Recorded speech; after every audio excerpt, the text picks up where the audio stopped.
mommies and daddies, brothers and sisters, friends and foes alike. You're welcome to the Violence Space.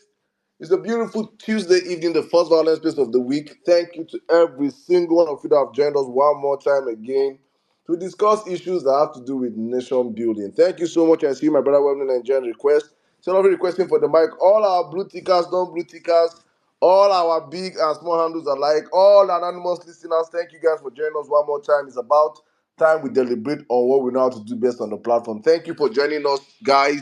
As I always call you guys the first respondent, you guys are the reason why when we get this place started, you guys are always out here first before every other person comes into the building, seated here, getting ready, to energize the whole place and shake this Twitter sphere one more time. Thank you guys for doing this with us all the time. Thank you, amazing violencers. I just have to start this all the time this way. All right, before I jump in, I have to also say big shout out to all the whole Violence Space team, cast and crew, making sure that this space, as we're speaking right now, is being streamed across multiple platforms on Facebook, on our YouTube channel, and on the Violence Space radio station. I say big shout out to all of you that are not with us here physically on the X space stratosphere. But you guys are listening to us from the YouTube channel, from the Facebook channel. Thank you for joining us as usual. It's always a pleasure having you guys on this platform via other channels. Thank you for joining us. And big shout out to the Violence Space team behind the scene that's making sure we do this every single opportunity to stream it. A whole lot of hard work being done behind the scene. Thank you guys. All right, brothers and sisters. Welcome to the Violence Space. As I always say, esteemed violencers. I don't know how many of us are in the video already, but as I always start this platform, as I always start this space, I always indulge you guys to please share the space, like the space, retweet the space, let the whole world know that number one space on X is back and we're up and running. And as usual, we're taking no prisoners. And if it is your first time of you joining us on this platform, I say you're welcome. If it's your second time, you know what, you got the last time and you're back here again, you are welcome again. And if it's your third time, you're now a regular. To all our esteemed violencers on the platform, let's have a wonderful show tonight. Let's have a wonderful deliberation tonight. Hopefully, we'll learn things, we'll analyze things, we will say things, and at the end of today, we'll be able to learn one or two things. It is very, very important that I say that every time I open up these spaces that I try to just listen those times after my submission because I listen to amazing, wonderful people speak. Nigerians from different walks of life, Nigerians across the country, Nigerians from different spheres, just come out here, and share their opinions, share their ideas, share their views on topics we bring out here, and it's always, always pleasantly listening to you guys. I always say this all the time on this platform that the replay value of this space is golden. You can go play back Violence Spaces of last 2 years, and I tell you, you will learn something new. It is just amazing what we have created on this platform, and I do not take this lightly. And please do not take it lightly also. You guys all contribute to making this happen the way it is today. So thank you guys. I'll just jump straight into the conversation. I think before I came up on the space, I think I saw a tweet by my brother David Hunde, someone I respect so much, someone that we all know the amount of sacrifice he has done for this movement and for the country in general. He said he actually put up a tweet with a trend table. He put up the tweet with the trend table, and the trend table as what's trending in Nigeria. How it happens across the world is people get to understand what's happening in the country.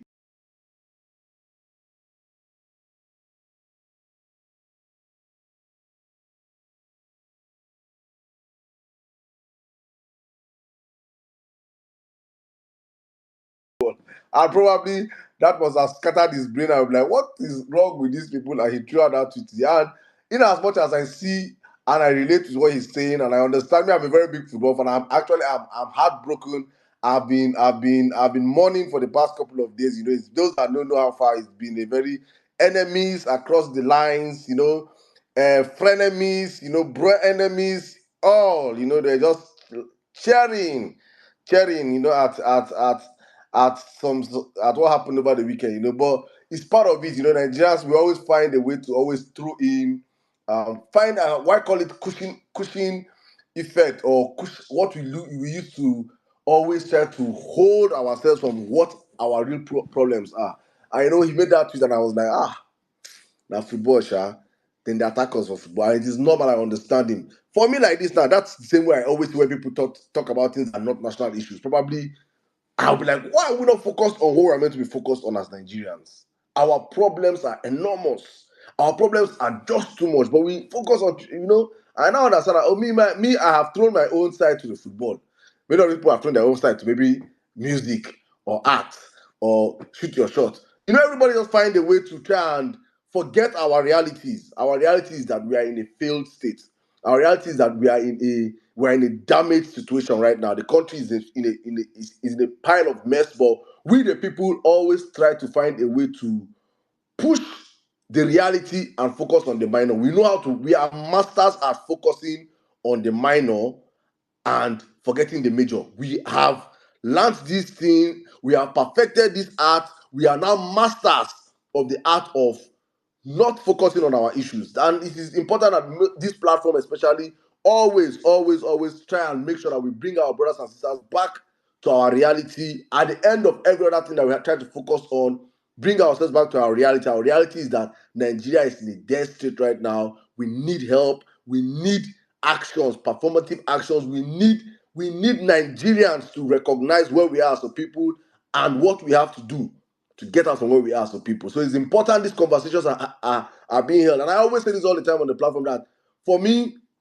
this is my opinion. I really feel that 1 year into Bola Ahmed Tinubu's illegitimate government, this is the worst time ever to be a Nigerian by all indices, following all metrics, following all data, following everything verifiable. This is the worst time ever to be a Nigerian, both for Nigerians at home and in diaspora.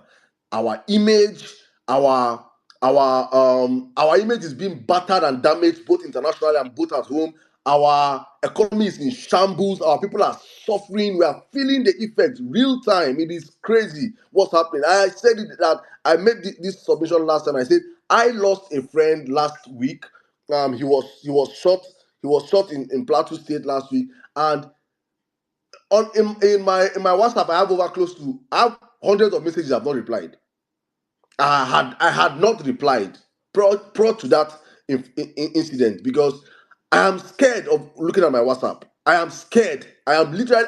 My Twitter is a mess. I don't even check my Twitter DMs anymore because how many people can you help? How many Nigerians can you pick from? How many people? Me myself, I need help. And I'm wondering, and I was in the midst of this whole stuff. One of my sons in school reached out to me and said, "These are some messages you see you cannot reject. You just have to answer them."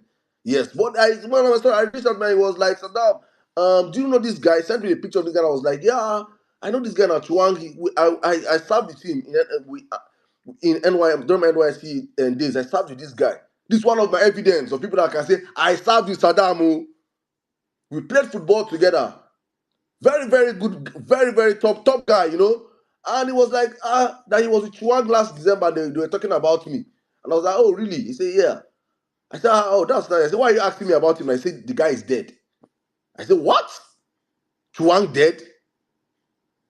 I said, He said, yeah, Chuang is dead. That Chuang was shot 2 days ago in Jos. I said, my goodness, why? How? Then I still do investigations. I had to go check my chat. I said, man, Chuang, I had to go start scrolling, and I saw this guy even reached out to me, safe, like last 2 weeks. And I did not even say hi. I did not even reply because of the phobia I have. My WhatsApp right now, I have phobia looking at God knows I have this. There's this attack I get when I'm like, who again? It is crazy. This is the reality of Nigerians back home. So when I come up on social media, I want to put a fact there like, oh, it's all Uhuru. Nigerians are passing through hell. Nigerians are passing through hell. It is crazy what's going on in that place. And I'm wondering, despite all this nonsense, despite all this, what is happening on ground, this freaking criminal drug baron is having a field day. He's chilling. He's balling. His boys can come out and blow light every day and go back. And nothing will happen. It's just like Uhuru, because many of us are focused on what we're not meant to be focused on. There's no pressure on the system. The pressure is not, we are doing the bit we can, we are pushing the much we can, but we easily just get distracted. It's easy for him to just throw up different things inside the whole conversation and we're back. And he's back to chilling mode. And I started to and I was like, we're about to do 1 year of Bola Ahmed Tinubu of not intensively holding these criminals in power to account. And it's funny how if we do not start speaking out and making sure we set this conversation towards the ineptitude of this government, these people will celebrate 1 year in office. They will and they will do funfair. They will do funfair and they will throw out. They will rile up things. And Nigeria and we'll be here looking at when did they do this one? We'll be crying, not knowing that it is our inner. We did not. If we had done enough castigating, enough exposure, staying on this man's case, they will be scared to even celebrate 1 year in office. But as I bet myself, I can bet and say Bola Ahmed Tinubu is already planning probably a grand something in Eagle Square with a national broadcast. Pam param param, 1 year in office. We nearly cancelled. We cancelled and brought back. We brought back and cancelled. And then we package it and throw it out there because they know that most of our people offline are gullible. They have created a system whereby they can hold our gullible parents, our gullible siblings, our gullible populace inside their coven. They have perfected that system. I say it all the time. I just say most of the time I come out and I say it, I've not just had that time. I just wish I can just start opening up spaces and one day, and I'm not going to say I wish, I think we just have to start doing it. Please, Ernst, Nigeria, please, I need the motivation. Just open up one of our violence spaces and we focus on one of the systems Bola Ahmed Tinubu have used to keep our people in this perennial slavery. We cannot focus on the traditional institutions, or probably focus on the religious institutions, or focus on the educational system. ASU are threatening. He's now bringing in politics into the educational system. The same ASU professors are the ones that helped bring this man into office. Everything is in shambles. There's nothing you can point and say, well, maybe some people are benefiting. That's why today's space is about that 1 year scorecard. If you're benefiting, please come and tell us how the economy is faring with you today. How secure are you as a Nigerian today? Because one of my my God, you see, psychophancy is a very bad disease. One of his son's friend, my friend also, that I was warning intensively. I was warning him before election. He said, Saddam, calm down. These are probably people that they used to try to hold me and say, do not stop attacking this man. And I said, please allow me. I must do my job. I must do what I came here to do. And he reached out to me and I reminded him, I said, my brother, are you alive? He said, yes, we're alive. We are surviving. I said, oh, we're surviving. You're surviving? I said, yes. I said, can you remember 2 years ago when we were in the thick of the elections? I was warning you.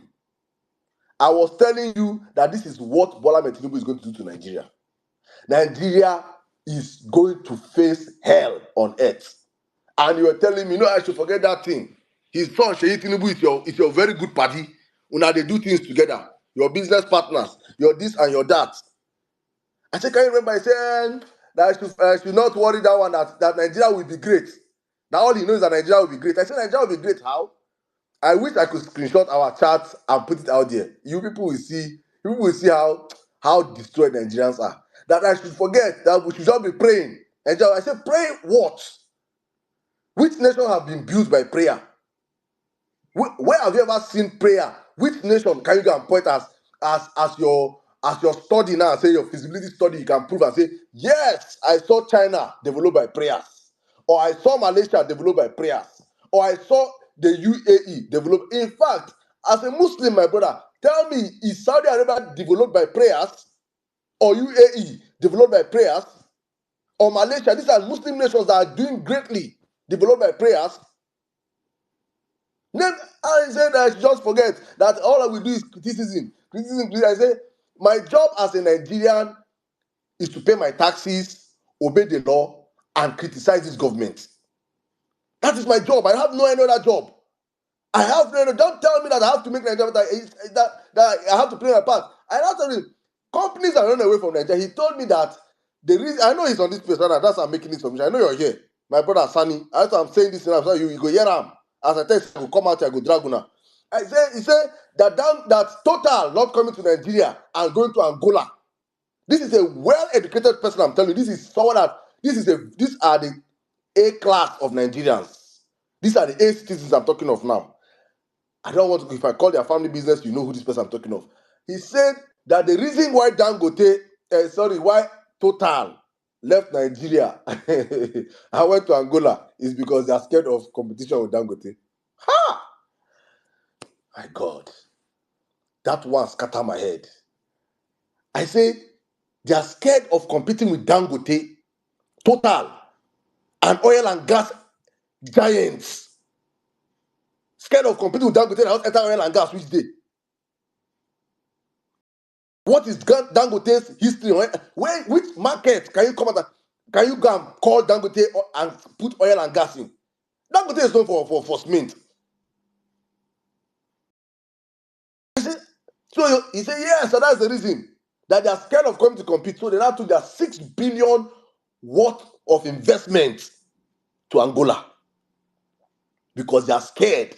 And the crazy thing is that it sounds funny, but this is the narrative these people are spreading offline. And do they spread this narrative with? They use these pastors, they use these imams. So you go to church, you go to mosque tomorrow, Friday. You will hear some imams that they have already watered their this thing, that will come out and preach to people and say, it is God's will for us to be like this, that the government is trying, that this thing is this. The anger of the people that is meant to be channeled towards the government is not channeled towards God to pray. They will not go to church on Sunday.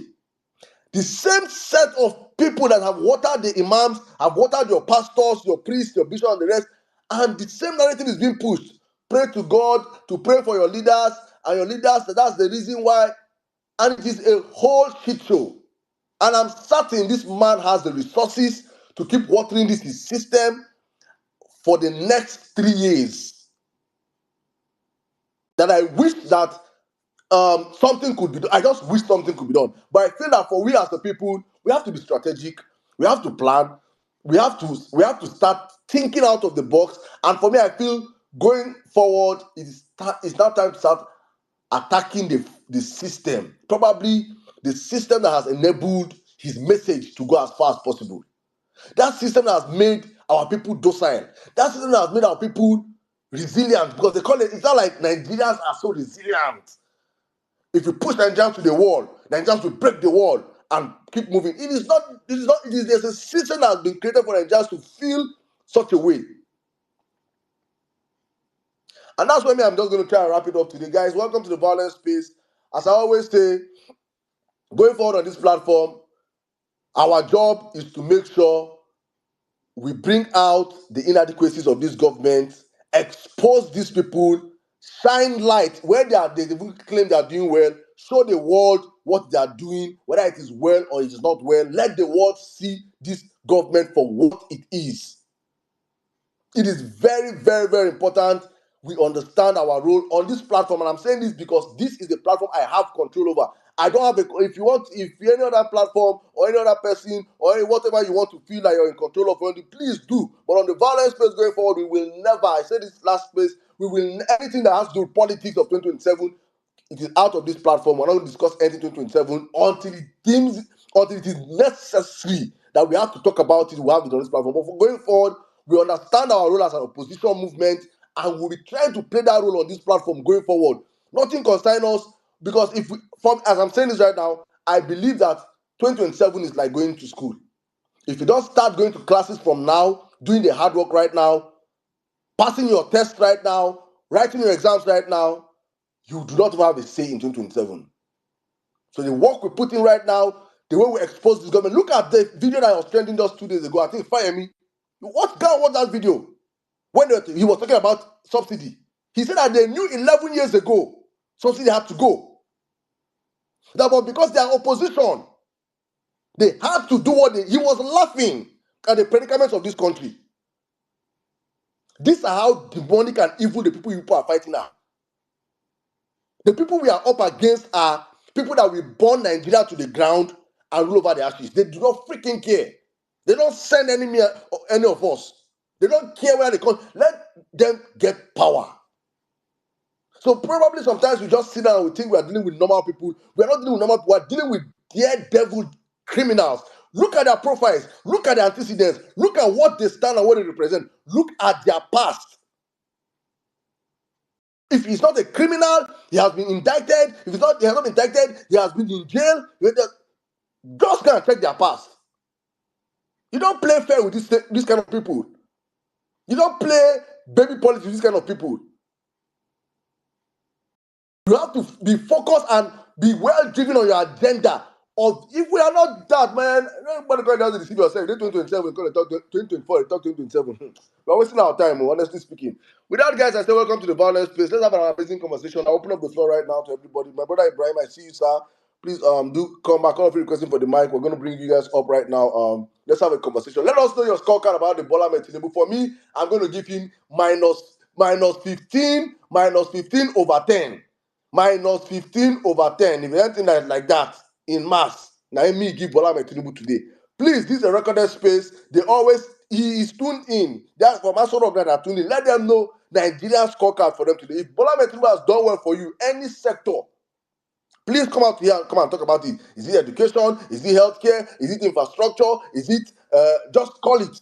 Come out here and tell us. If your salary is better, come out and tell us. They said they want to increase salary to 54,000. 54,000 cannot even buy a bag of rice. He cannot even buy a bag of gari that he likes boasting of. That shows you how damaged these guys have damaged this country. I'm going to read probably in the course of the space our brother Akin's tweet. That tweet just put side to side what APC has done to the Nigerian economy in the past 9 years. It is a shame. It is our abnormality that we Nigerians are even testing this nonsense up until this period. Honestly speaking, I just wish we can do better. But when I say, guys, welcome to the Violence Space. My brother, please, thank you very much for joining us again. Please take it away from here now. Thank you. Thank you very much, Madam. Hello, everyone. Welcome to Violence Space. Please, my submission today might anger a few people, but the truth is not fashioned for you to be happy.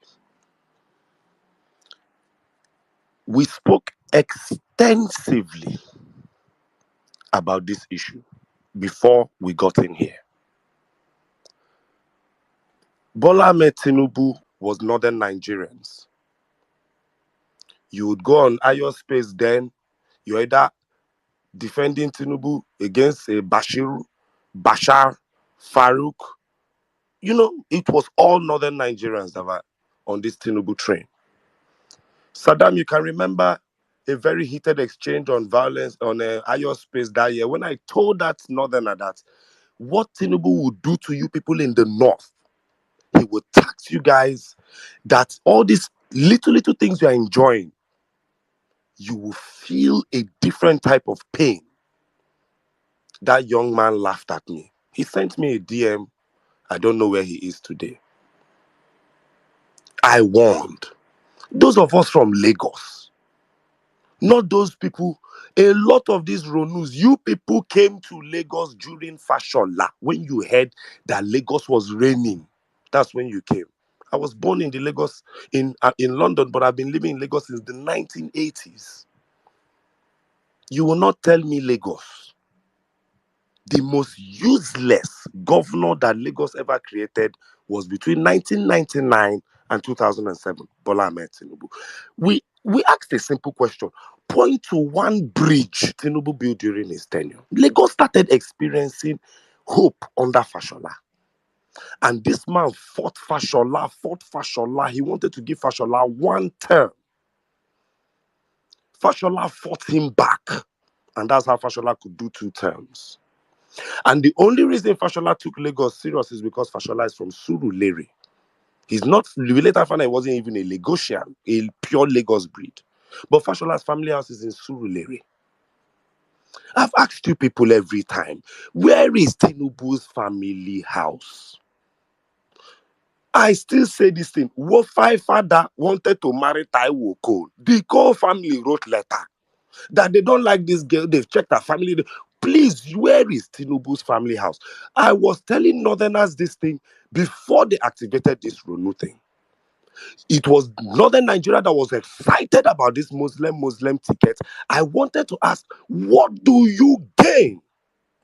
But we are, because these truths we must talk them. If we don't know how we got here, we will not know how to get out of it. Why am I saying this? I had a nightmare yesterday. We worked hard. I don't discuss 2027. But do you know my nightmare? As at 24 hours to election day of 2027, it was so clear. I don't know. It was not. I don't know coalition. It was Peter Obi was good. Do you know the nightmare? Shetima and Bola Ahmed Tinubu came on national TV and burst into tears and started crying. 80 something old men. Shetima was crying and speaking Hausa. Tinubu was crying and speaking Yoruba. I mean, Now malaria they worry you. My brother, hold on, during just to show you how augmenting. easy it was. Saddam, do you know that after this spectacle happened, in 24 hours, Nigerians were already pitying Tinubu again? Let me tell you what will happen in 2027. I've seen it in a vision. I've predicted many things on this platform. Bola Tinubu and Shetima, knowing fully well they'll lose the election, will come on TV and cry and promise Nigerians they are sorry and tell Nigerians it was a mistake. They will hang a jury in Gelale and tell you people that they were deceived by a jury, by Umahi, by the Igbos in their cabinets. And in 24 hours, all the progress you will make from every sheikh and imam that will condemn them, they will go back. My Nigeria is brother, facing my a brother, we're certain not that foolish. I beg. This not even the last Nigeria. election. In Nigeria, That dream. I told I you beg my that dream. dream. I That told you dream. my dream. You cannot argue a dream. Oh. Excuse, I beg Now that dream dream. I talk. Now this I is say na dream I talk. Whether it go happen, whether it no go wait. happen. Me I wait to If a interpret dream. prophet is talking, go and write I it down. interpret dream. Wait, make I interpret If this a dream for you prophet now. is talking, go and write Now, it down. now, No need to now. interpret. Let me Wait. continue. Hold on, Now Saddam. Uncolo's dream. Now Hold Uncolo's on, dream. Saddam. Please, I'm I know sending you why. money for augmenting. Augmenting. I know why Please. I have told you people this thing. Why I am not putting my mind in 2027 or any other stupid dates is because I know that the last card in this government is they will cry on national TV and Nigerians will forgive them in 24 hours. Me, I know that that's their last card. Buhari walked away. And there are people today that are telling you that Buhari could have done better, but he was deceived by his cabinet for 8 years. Why? I know why I'm drawing Nigerians by the ear. There was a statement growing up, oh, the lunatics have taken over the asylum. What does Nigeria feel like? I tell you people that as a celebrity, I never blocked anybody on Twitter, on record, till 2022. The only people who blocked me were Buharists. All those that Ogunda Misi, all those people, they've all blocked me because I will come and just post facts under their when they were telling all those that Woye, all those people like was popping, they've all blocked me. Or dance. I have never blocked them, they have blocked me. But I started actively blocking Nigerians from 2022. And I speak to you, there is no well-meaning Nigerian or no obedient that has a block list of below 2,000 people. If I'm lying, go and check your block list. If you have not blocked up to 1,000 people for sanity on your timeline, you have not started. This bad scorecard, where there's F9 and there's what we used to have in UN at that time called certificate of attendance. At least you just came to school. This government does not even deserve a certificate of attendance. Where has this government even shown? Look, let me break down something crazy for you. In the field of healthcare, do you know Peter Obi has done more than Tinubu's entire cabinet as a private citizen? Peter Obi, on record, has done more, has donated more water in northern Nigeria. If you remember, Akpabio them had 140 something million naira for each borehole they plan to build. But guess what? They never built it. There is no recorded borehole of the National Assembly anywhere in northern Nigeria in the last 1 year. In the last 1 year. If I'm lying, go and show me. There is no recorded borehole constructed by the House of Reps under Femi for treason. That video from Kayode Fayemi indicts him and every single one of them. That is a treasonable offense. This policy was good for my country. We came together and misled our citizens with lies against the government. And then when we even got into power, we did not execute that policy for 8 straight years. And then executed it in the most shoddy fashion in history. That is treason. I repeat, if obedience got up today and organized pure lies, I'm not saying Tinubu is so incompetent you do not even need to lie about his uselessness in governance. But if we organized a nationwide protest of pure lies against the Tinubu administration that was so deadly, it brought his administration to his knees, I ask again, will Bola Ahmed Tinubu fold his hands and allow such a protest happen? Two truths can exist.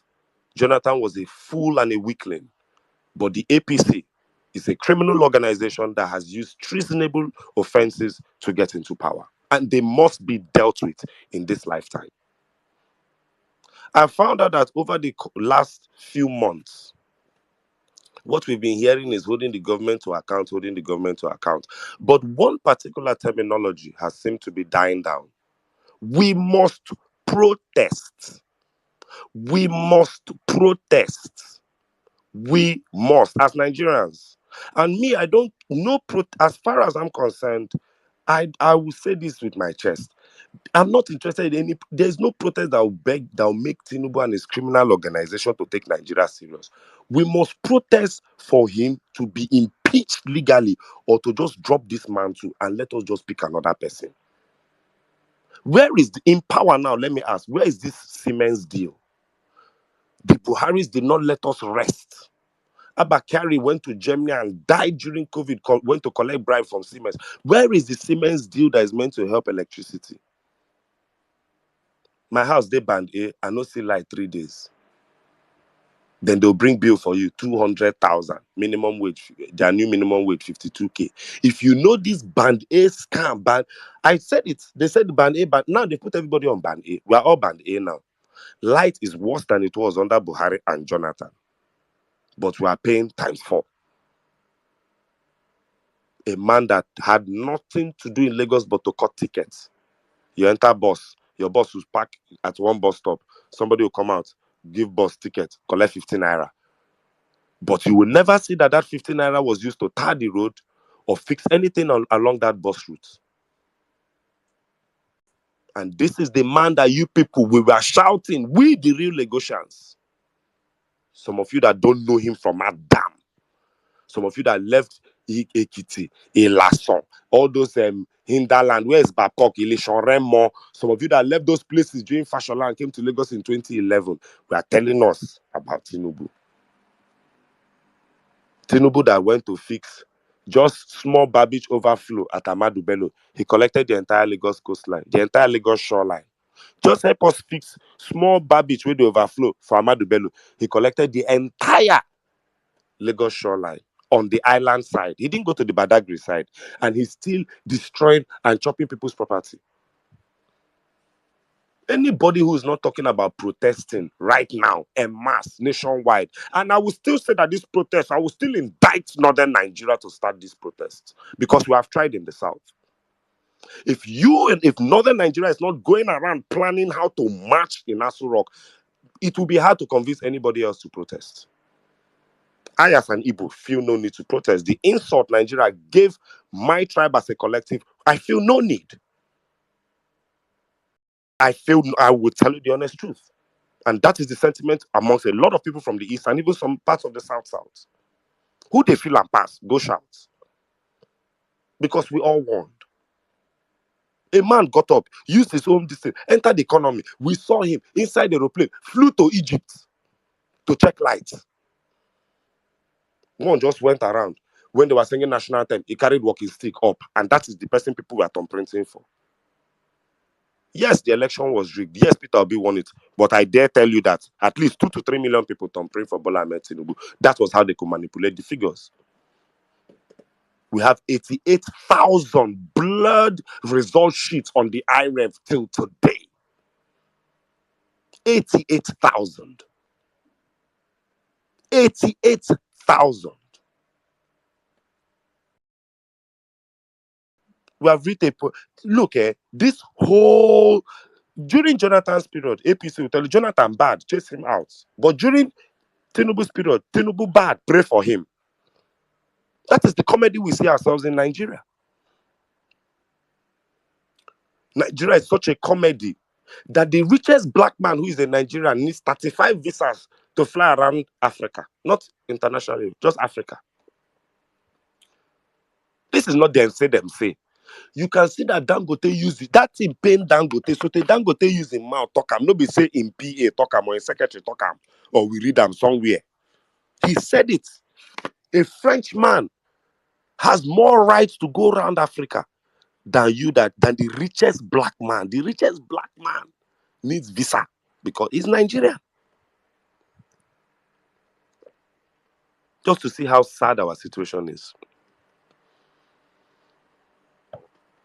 I will still say it. As far as I'm concerned, as far as me I'm concerned, until we Nigerians get up and take this country serious, nobody will take us serious. And taking this country serious starts with taking the people who lead us serious. That is how one pastor came out this week. I write down all the things that are happening in this because the madness is too much. A pastor came out this week. Have you noticed that reverse jackpot is the new content now? One pastor came out. If you jackpot, you will regret it. Hell, the latest one, all their social media. Have you noticed people who jackpot, they're coming back? Who is coming back in who jackpot? Have been more people are jackpotting. I looked at my network. Who came back recently? I beg if you and Obedient knows anybody, I don't know even Obedience I know overseas. I don't know any of you that came back recently. A gaslighting government. This one is not even Buhari that at least they are trying. This one wants to just gaslight us while they are wearing Richard Mille. Dele Alake, Richard Mille. Sonolu Patek Philippe. Sheyi Tinubu, Richard Mille. Their Amina Musawa, Hermes bag. This is all they will do. 5 billion or 10 billion to fix parking lot in National Assembly, 1 billion for education, 90 billion for Hajj. Northern Nigeria, you people must tell me what you people want in this country. We must be saying the truth. We must say the painful truth. I was expecting that a lot of northern leaders will get up and say, I'm sorry, Gerard, please. This education, take out some from this Hajj. Did you hear anybody complain about that Hajj 90 billion? Did you hear anyone from the north complain about because this country, it get where it go reach, eh? It get where it go reach in 2027. Even we as obedience, we will tell we will look this thing, we'll tell Peter Obi not to run. Because if Nigeria is facing nemesis, I will not stop God from doing his work. If Nigeria is facing nemesis and the collateral damage, it will get to a point that let Nigeria face this nemesis so that Sakpa will bring everybody's brain to one junction. With the evil going on in this country, there are still people defending this government every day. Because sometimes too, if you are saying that God is taking somebody personal so that person will have sense, it might be reasonable to free that person. There's a new campaign from Nigerians in the diaspora to reduce the amount of money they are sending back to Nigerians at home. And I support it. Because many of the nonsense, many of the docility of the average Nigerian here is because he knows there's £110 and £120 that will come. And when you change it under this current rate, £50 is 89, almost 90,000. Okay. I like this campaign. So that by the time hunger beat some of you, there was one lady, just that lady was, and if you saw that video, when doing that Yahaya Bello, she was just cussing Yahaya Bello. One lady just stood in front of Kogi government house and was cussing Yahaya Bello until every Nigerian has reached that point in pain. I left my music career 2 years. Nothing do me on a sister. I dropped song Friday. Nothing do my career. But because of Nigeria, I left my career. I was shouting. Shit, were there, failed musician, failed this. I tell you that's how I feel. I said, make I just face Nigeria. But if Nigeria and Nigerians have chosen not to get their self, do you remember when the P Square brothers were heavily involved? Have they not gone back to their career? They've come back. Since you Nigerians want to kill yourselves, Umahi is destroying the entire coastline of Lagos to build an express. and you are not nothing is happening. Nothing. They've shouted up and down. Sotelela Johnson Salami came on air asking, where's the ecological impact assessment? Sean Kuti will say, she's maybe her and the minister have had interactions before. Minister Umahi will say, I'm a bushman, I don't understand phonetics. And that is how that thing ended. But do you know that the destruction continues? Good beach is gone. But Ronus will tell you, there's beach in Badagry. Like you can get up in VI or in Sulere or in Ikorodu and drive to Badagry just to see the ocean God gave you for free at Oniru. Till Bola Ahmed Tinubu came to Lagos. All of a sudden, you cannot see Bar Beach because Tinubu is in government. And unlike the Buhari administration, that the more you shout small, they will stop. This one, the more you are shouting, the more they are continuing their evil. Until you people go and remove Tinubu and put Peter Obi, who won that election rightfully, you will deceive yourselves. There is a thread I saw to show you how prepared Tinubu is for 2027. Aisha Binani, who they tried to rig in as their first female governor. If you remember that nonsense that happened in Adamawa, she's the one that is printing ballot box. One young Yoruba boy is the one that is printing PVC. Do you understand? There's one thread that showed how deep and how ready this man is. Anybody going up against you in an election, you are deceiving yourselves. They will print what they will print, announce what they will announce. APC is a criminal organization that came into power by lies, manipulation, gaslighting, and treasonable offenses. By the court of law, their government should stop. As soon as that Fire.me video came out, their government should have stopped. Their contract with Nigerians ends. If you lie to me to get into a position, please, we must review, because what else have you lied about? $1 to $1. All those flyers and posters. 187 naira of fuel. What did APC give us? 720 petrol today in Lagos. 600 and something in some filling stations.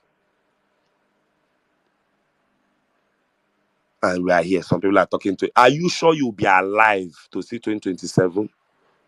Do you people forget that Tinubu almost plunged us into a war with Niger Republic and France? Do you people all forget that we would have been at war now in a coalition with Niger, Mali, and all those military countries that just committed coup? Do you people remember? Nigerian soldiers are protesting pension. Nigerian soldiers are closing down Banex. There is a story today that over this Banex Plaza, a Nigerian soldier slapped a woman into a coma. Google it. Nigerian soldier slaps woman to coma over this Banex Plaza issue. A lot of evil is going down over this Banex Plaza. This is where we are as a nation. Everybody's a law unto themselves. Every day, importation is rising. Do you know that on Adelabu, you walk the major street in Sulere, or Ikoyi, everything, most of the businesses, small supermarket, mom and pop stores, little pharmacies, all of them are closed. We are going closer to Yemen. A state got up and said, we want to marry off 100 orphans. And that was a beautiful discussion in northern Nigeria. We will sit down and discuss where we want this country to go, because if not, let Tinubu continue. One girl came out, rather than this coalition, he get where he go reach. Because the back to back, the foolishness is too much. You put out an opinion, you will see the daft. Some people are so daft. I wonder, is this the brain some people are using to cross the streets in this country? You see comments. In 1 year, a man took Nigerian petrol from 165 naira to 600, 700. I remember in this country under Obasanjo, if you move petrol price by 10 naira, the country will crush you as a president. If you're at least 30-something years old, you will remember that anytime Obasanjo had 10 naira, 22 naira to 33 naira, the country will, NLC, under Adams Oshomole, the country will be hot. But we are where we are today, and everybody is praying for Tinubu. Where are the pastors? When we were shouting at the Jerryezes and we were calling them out, when we were shouting at the Adefarasins, has Adefarasi till today told you people that the reason why he got up at Lekki Toll Gate and beat up people that were in a downfall and punched the downfall to the glass, injured people inside? They just moved on. But every Sunday that church is full. You people forget that a pastor was so enraged. He came down and punched the glass of a downfall to the glass, injured people inside. And the people, that video is on record. His PA came out and spoke on his behalf. He entered his car, zoomed off. But that man's church is full till today. Till today. Nigerian hypocrisy is one of a kind. Alex Oti is walking now. Let me be telling you people, oh, get ready, Igbophobia, get ready. Get ready. Alex Oti is working now. Alex Oti is the best performing governor now out of 36 states. You are seeing Kepu Kepu news. They will show you the place how it was a slum. They will show tomorrow Alex Oti will run for president of this country 8 years from now. And bastards like Reno will get up and tell people to go and look for one school Alex Oti built. And go and look for road. And some people will start telling you that. Some people will forget that Alex Oti brought electricity. He did road. He did this. He did. They'll tell you that Alex Oti invested money in a tailoring business. Dummies. Alex Oti now is making a case for a strong Igbo president whenever he gets up to run. He's making his case now. Let me be reminding you people that if this Igbophobia, get ready for it to choke more. Since Peter Obi wants to kill you people, Alex Oti is making a case for someone that will be a great president in future. But let us remember, because any day Alex Oti will run, the person will use tribalism and bigotry and win him. And Nigerians will forget that there was a time Alex Oti was best performing governor in this country and winning all the awards. And it will be on Google. And we'll be telling them that time. We'll be telling them the way we're telling them now. I've reached a point I don't come to read data, facts, and figures. For what? The one I did before the election, uncle. They will forever stand as evidence for me. What I just come now and do, I'll just be reading people Bola Ahmed Tinubu's nonsense for the last few days. What he has cooked for you people for the last few days. The South. I like that the Obong of Calabar is asking how it was on this platform we asked a road from Lagos to Calabar. Why is it not starting at Calabar and starting at Lagos to meet itself halfway? But they are using that word now. South. The Igbos are jealous of the road because the South will gain. I asked a question. There are tribes in this country that have lived for millennia as riverine communities, coastal riverine communities. If you build a coastal road there, what happens to those communities? Fishing communities. Where is the ecological impact assessment of this road? Nobody has talked. Umahi has breezed through that situation. Cardoso is playing 10-10 with our economy. We don't reach where nobody even cares where. I don't know where dollar is anymore. Now there we don't reach. Last time I checked, 1,800. Any day I want to do, I will do. If I can't do, I can't do. I have 4 businesses. I've shut down 3. The last one I just say, make it no be like say. I've shut down 3. I used to pay staff salary of 21 people. I now pay 4 salaries. From 21, I have unemployed so many people. What will I do? What can I do? I used to import perfume. Dubai was one of the easiest places to get perfumes from. They can't even sort out a visa to Dubai. When Nigerians are ready, they will remove Tinubu and put Peter Obi. When you are ready. But if you people are not ready to do it like that, just shut up and just take it. Take it. The consequences of foolishness rarely comes with lubricants. Take it. I yield. God bless you all and God bless Nigeria. I don't know how he will do it, but somehow we Nigerians, we have to get up and take back our country. Literally, figuratively, and physically. God bless you all. Thank you very much, my brother. Thank you very much. I just sit down, Don't just be like say we don't forget in our protest now we supposed to talk. No, hold the government accountable. you, Accountable, my you, foot. you self dey call protest. Me now, I don't. Me now revolution dey my head. Sometimes they call protest. Protest sef na. It be carry this bomber class, man. Carry Pack them out of that place. Kick them not be all out. protest. I say na still a thing. Protest. You know, one minute I just say my dear, I just dey list for meetings. I want mad. This one won't carry. He won't carry bad governance in Nigerians. Waiting if you see the list where they my DM now is where we just list out. It is crazy that it is back to back to back. I think you can sit down and just say probably we'll just do a listing of what Bola Tinubu have destroyed in 1 year. It is God My damn it. brother, this man has destroyed What of the the protest? entire Lagos, Revolution now. the entire Lagos coastline. If not revolution, if not that so pattern, where everybody go wear mohawk, stand for road with Deji Adeyanju. You don't That bastardize. You don't bastardize the bastardize thing. that revolution. That You see, revolution now, you see, na nonsense now for Nigeria. that is the problem of misusing words. That is one of the dangers of misusing words. When you misuse a word to humanize the people, come and gaslight. You bastardize the word. That mohawk wearing, Igbo smoking, juju wearing, SUG president, revolution now. You don't even know the meaning of that word. You have Do you bastardized know, that word. Saddam, if you call for a revolution in Nigeria today and you call for a protest tomorrow, the police will come and bust up your protest. Protest, the nomenclature of the word protest has a stronger energy in I Nigeria swear. than revolution. It's crazy. God bless you. He has bastardized that word. You know, another thing I just want to add to is that, honestly speaking, the most important thing is to understand that you see, what I'm trying to make sure that we don't also do is to amplify the voices of the loud minority. You see, these bigots are the loud minority.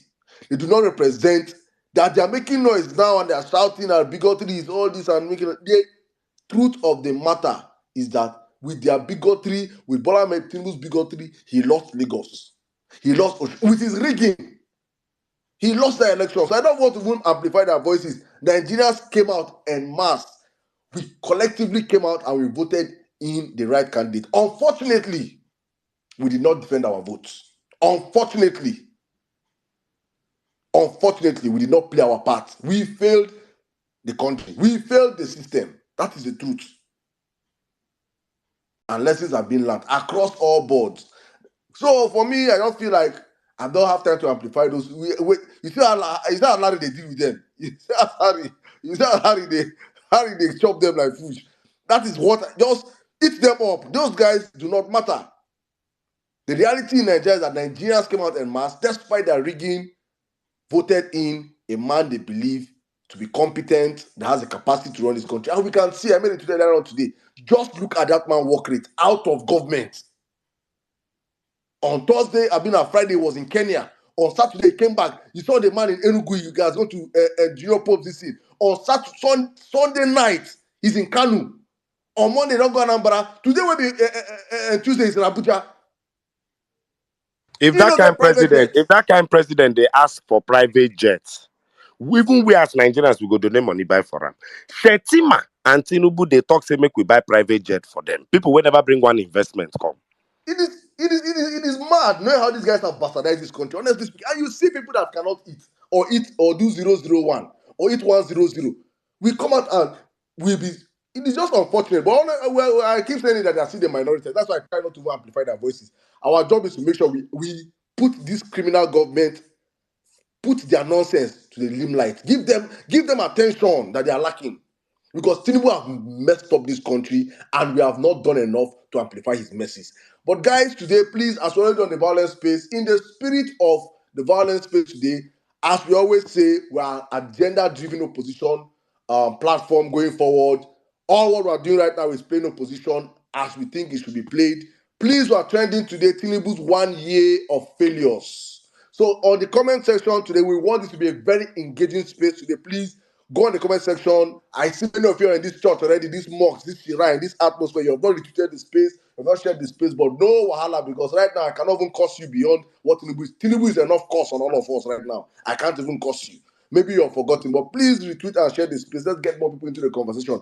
And as usual, We are trending Tinubu 1 year of failures. That hashtag is up on the Jumbotron. Please copy that hashtag and go down. And because many we might be speaking right now, we are forgetting many things. Let this space be on record as a space that documented Tinubu's 1 year of failures. That anytime, any moment, we can always come back. As NC said, he saw in his dream that Nigerians forgot 1 day to election. We will always come back and remember. He gets space when Nigerians highlight 1 year, 1 year. That messed up. We should not forget because, as I know Nigerians, we forget so quick. We are masters of forgetting. We are masters of forgetting. So let us document his 1 year in failure, his 1 year, please, with the hashtag. Make your tweets on the comment section. We'll be reading as much as possible on the platform today. Let us remind ourselves of, remember, please, what happened that you personally has affected you in this 1 year of this criminals government, and put it with the hashtag Tinubu's 1 year of failures. Let us get this trending today as we're always on the platform, guys. At the end of today's space, hopefully we have over 1,000 of us on the platform, or 500 or 600, or no matter the amount you have to do on the platform. If you can have all of us retweeting this, and if you see any tweet, please retweet it with the hashtag. Let's give it more traction so that probably tomorrow, as I always say, the idea of our trending topics is not because we want to prove power. Yes, we are powerful, whether they like it or not. The violence space is the most powerful space in this country. They cannot take it away from us. Now we carry am by the grace of God. No be man do am. But at the same time, let us put it out there. Let the world know. Let tomorrow Arise News can wake up and say, what's trending with OG Okpe, that beautiful lady? She will say, oh, what's trending? Tinubu 1 year of failures. She will now start reading your tweets because many of you people know that they used to give you protraction on this platform. You people now be posting it, forgetting that we do the hard work for now. So please, make bomb tweets. General Lucci now don't cash out pass You don't, without. don't catch away for what's trending. So please, guys, you can be the next generality. Make bomb tweets with the hashtag Tinubu's 1 year of failures, and hopefully tomorrow your tweet will be making national TV as usual. Thank you guys for joining us on the platform. Let me pass the mic right now to my brother, the gentleman in the building, well in Nigeria. You know, we have always spoken about Edo State elections, but that is your jurisdiction. And also, I want to know Edo is how does for me. Edo Edo State is the work? easiest. Saddam. We get where we go stop to the stress ourselves about this Edo No, State. we're gonna talk. No, After that no, no. last rain we fall, all the videos of that mud flow. After this rain we fall some days back, anybody for Edo State will vote PDP with that sham. Anywhere Edo State see themselves after their election, Akpata should go and sleep and stop stressing himself. Yes, oh, I see that video. The Bonvita guy they just shout, full, say, shark, Milo and shark. Bonvita just full the whole road. It is well. See, say, see, shark. Say, whale. Well, me, Nigeria, please, I want See to know, mermaid. please, how do you people move in Edo State? Is it through flying boats, canoe, ship, and life jackets? I want to know your modus because I want to visit Edo. I want to know how I'm coming. Should I use? Am I coming with a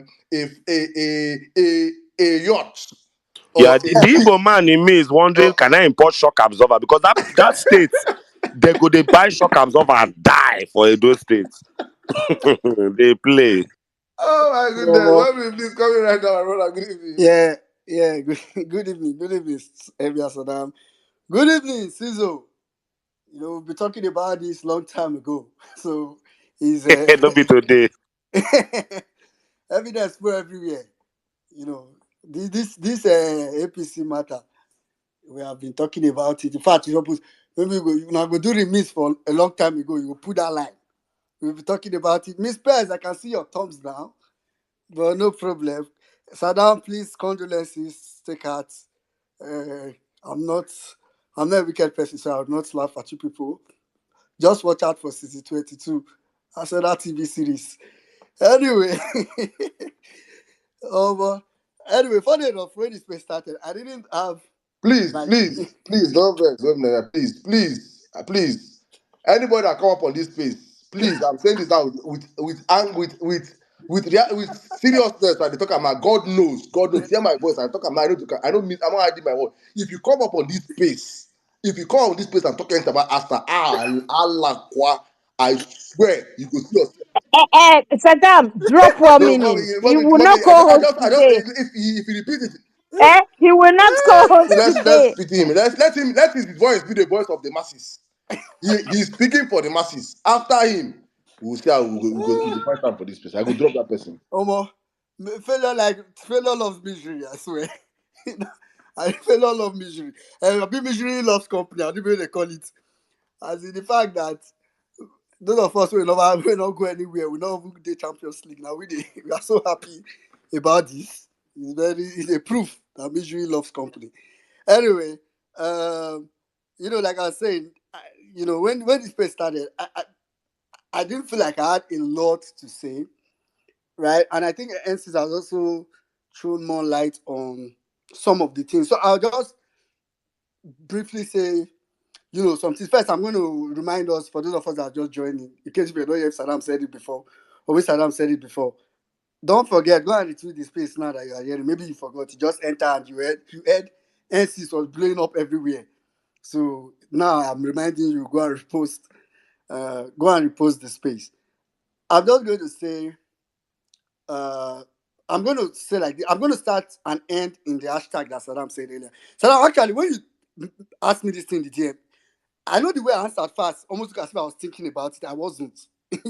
Because as soon as she just asked me, it just triggered my thought. Like, it was like 10 seconds. I just thought about it. I mean, this is true. Like, we need, because, like NC said, and you have also alluded to it, Omo, the the amnesia within Nigeria.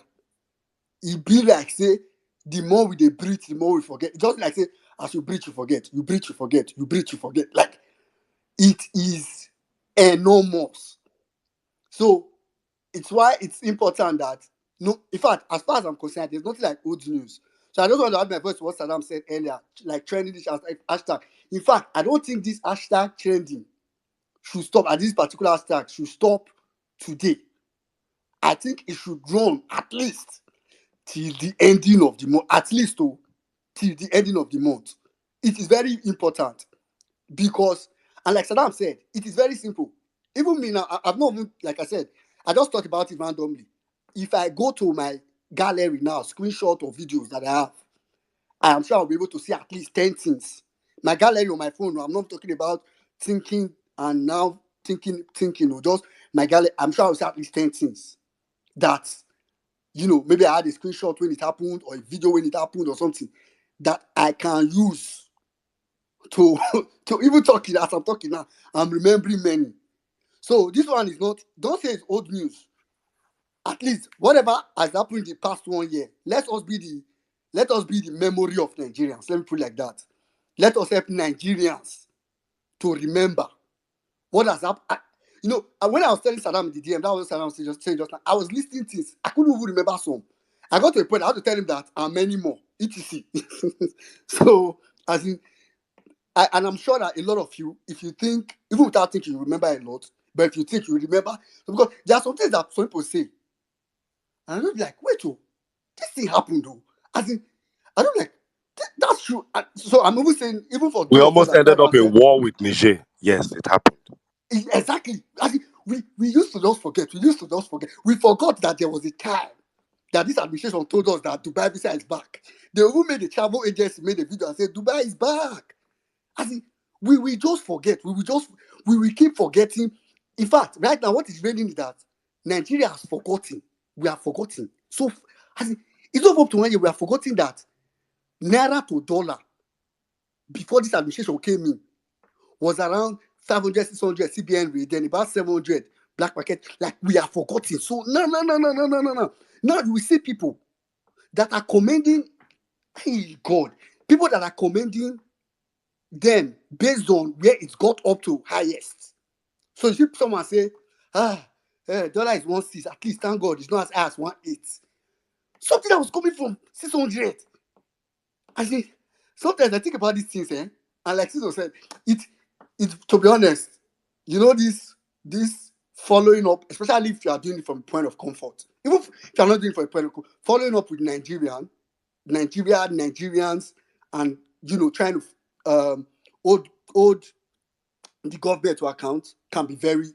It's not for the faint-hearted because when you even see people, some of the people that you are even trying to help, like you are doing okay, like you are even trying to speak up so that the country can be better for their sake. and you see them, like you see someone just open the mouth and just say, but he's trying.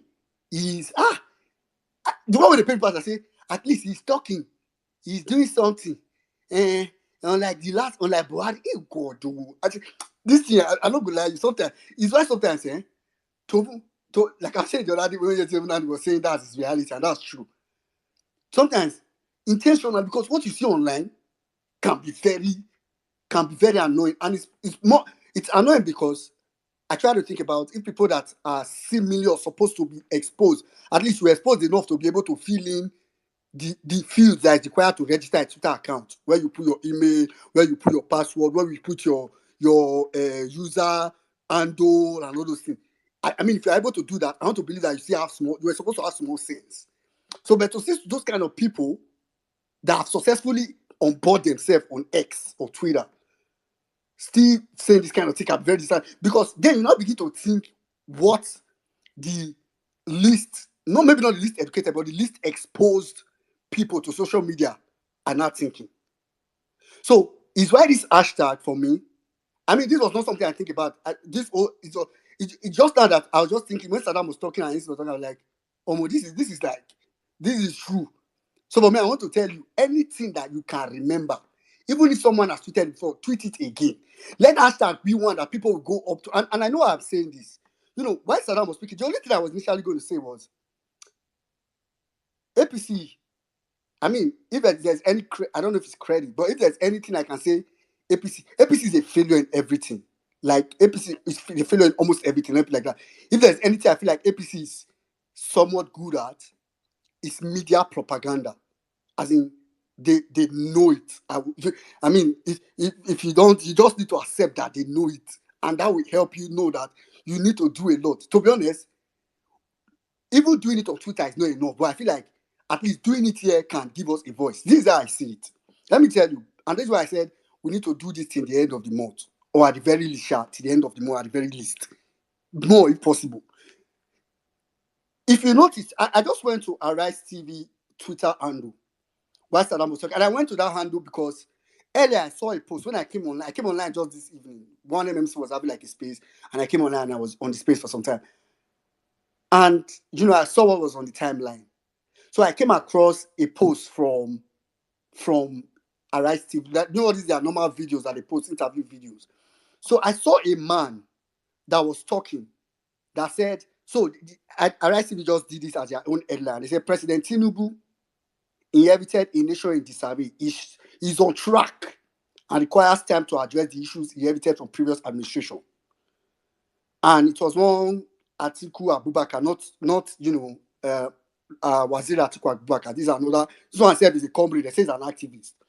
And so when I went back to Arise TV's Twitter, I was like, let me scroll down a little. And I scrolled down and I saw that there was somebody else. I mean, I'm trying to scroll down, I'm seeing it. He said, somebody else, this one is one Osita Okechuku. He said, we stopped borrowing for subsidy. There is no way there won't have been inflation and poverty. I was like, okay. All this I'm saying now, this is media working. They're already cooking up in a subtle manner a way to exonerate whatever people might think of the 1 year mess that this guy has created. As in, what they try to do is to always relate it to Buhari. I don't want to give Buhari any credit, but I can tell you that Tinubu is an immense failure. Like, it's very difficult to have this conversation or to say this for me, because usually, if you want to, you now find yourself wanting to do it because when you are dealing with two excess failures and you now have to think that one is more of an excessive failure than the other excess failure, it can be very annoying. So, but I can tell you that Tinubu is a failure personified. As in Tinubu's failure is follow come. You can't. I thought that it was impossible to fail more than Buhari. I mean, to be honest, if there was one thing I was afraid of when Tinubu's desperation started to show during the election, and I knew it was going to, like, not like I knew. Okay, after I rigged the election and we're trying to do the whole court issues.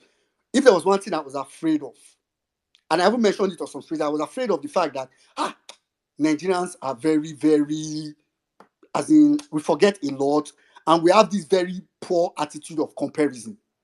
That's why you see every Nigeria try to compare. They will compare almost everything in this world. Who is this better musician? Who is this and this? Very unnecessary sometimes. So, but I knew that was going to happen. And my biggest fear was that when that comparison starts happening at, presidential level or at federal or executive level, my fear was that gullible, in quotes, Nigerians, or Nigerians that don't think deep, shallow Nigerians, we are going to just see it superficially and just assume that, well, because to be honest, I this is my real honest, I'm very honest. I didn't think it was possible to fail more than Buhari, to be honest. I felt like Tinubu might do what Oshomole did in Edo State, because Oshomole also did that kind of thing in Edo State, where because we had an epic failure in Lock Limination, when Oshomole came, he just did some very basic. In fact, Oshomole's first 2 years in government, he enforced some of the road contracts that Lock had given to people. But the contractors did not do it because they had already done kickbacks and all those things. Oshomole first came, he did not spend a dime of state money. He used that his normal, his normal comrade approach to threaten all of them. That if they don't do those projects, he's going to drag them to EFCC, blah, blah, blah, blah, blah, blah, blah. And that's how those contractors, many of them. So back then, you see in Edo State, and that's why there are so many bad roads, because they use substandard material. So you see in Edo State, there's a signboard that the road was allocated, let's say 2006, 2005, but they're repairing it like from 2010. So that happened like a lot. So I knew, and people in Edo State started seeing, right? I mean, comparatively, I get to people try to say, oh, show me like this and that, blah, blah, blah. But for me, I think if I were going to go by my standard is very low. My standard is very average. So I'm not even expecting much. So don't think I'm saying I'm expecting a London, a UK, or a Dubai. I'm not even expecting a Johannesburg. I'm just expecting an average society. So I'm going to go by my standard of an average, just a normal. I knew Oshomole did not do excellently well, but comparatively, so I knew people. I kind of knew that experience. So that experience, I felt it was going to happen at the federal level. I felt like people were going to say, at least hey, maybe this one. Some of those failures that Buhari had, like, where it's very difficult to. I don't know if you have ever had this. There are some things that it's very difficult to fail. Like, even if you're a failure, you find it hard to fail in such things Well meaning. things that are very easy. So Buhari failed in such things where it's easier for you to succeed than to fail. Buhari failed. Like, that's to tell you how much of an epic failure Buhari was. So I felt like, okay, in such area, because it's in such kind of things, because it's easier to succeed, Tinubu might not even need to do anything. He wouldn't even need to use the brain that they say he had. He wouldn't need to do anything. Those things will just auto fix themselves. So I felt like, okay, when those kind of things start to happen, Nigerians are going to be like, thank God. But nobody will think that these things are happening normal. They failed because Buhari was an epic failure, not because they were supposed to fail. These are things that even if you leave them untouched, they are going to just work hard by themselves. But lo and behold, Tinubu came and failed beyond failure in those kind of aspects. As he's failing so badly. Like, small thing that common sense can just tell you. It's like, you don't need to be an economist, just common sense. It's a failure. So that was like a big fear for me. And I feel like it's still a fear because a lot of Nigerians out there are still going to have this thought. I scrolled further on my RSTV timeline, right? And I saw earlier somebody. I'm talking up because I'm over trying to scroll. And I saw earlier where somebody was also saying that, Tinubu is working, like he's doing a lot. I wish I can, I probably I did not take screenshots. If you go to Arise TV timeline, and I'm just using only Arise, you see a lot of news. Okay, yes, I've seen it. One Jiboye. So they've used. Let me tell you what they did now. They've used all the major sector of Nigeria. Remember the first person I said was one comrade Atiku Abubakar from where? The north. The second person I said was one Osita Ikechukwu from where? The southeast. Look at this third person that they used. This is just today. Today is one Ajiboye, one Biodun Ajiboye, where? The southwest. Since Tinubu took over, this is the RICV summary of his this thing. Since Tinubu took over, we have seen a leadership determined to make Nigeria work. See, I need to tell people that all you just require is some good level of observation. what happens in Nigeria political climate is crazy. So you know what they did? This is pure media work. Like, as in, they are just trying to cook up an environment already where those people that you normally cannot reach, those people that are not with you on X, that will hear you a lot of the time, will see it on Arise TV. And you might say, they have sense now. They can feel it now. It's a lie. It's a lie. I can tell you. If you hear some people talk on TV, if you don't have brain for yourself, like if you cannot think outside the box for yourself, you might easily just start to say, the highest you do is you start to put the blame on somebody else. You start to say, it's not Tinubu's fault. Maybe all this are cheap. Maybe it's not Tinubu's fault too. I've heard people try to blame it on traders. Nigerians, now we they do ourselves. How did the fuel price affect this now? Small thing, they've increased their amount. And now we they do ourselves. I'm just like, oh God. I've never seen, I'm not gonna lie. Bad governance is too easy in Nigeria. Just to be very honest, it's too easy for us. As in, it's more difficult for someone to govern Nigeria in a good way than for someone to govern Nigeria in a bad. It's so easy because we are very easy to bypass. So that's why I want to beg those of us on this place that this is very vital. I just went to and I'll round up here. So I went to Google, NCC's normal Google, and I just typed list of companies that have left Nigeria since 2023. I couldn't get it since 2023. So the news I saw was Business Insider Africa. This news was in January 2024. So they just only said companies that exited Nigeria in 2023. So not even, it's not updated. I'm not sure we've forgotten. And they made a list of some. I was like, my mind was like, the women, of course, we had when Glaxo left. We had when Procter and Gamble left. We had, some of us probably don't notice when Sanofi left.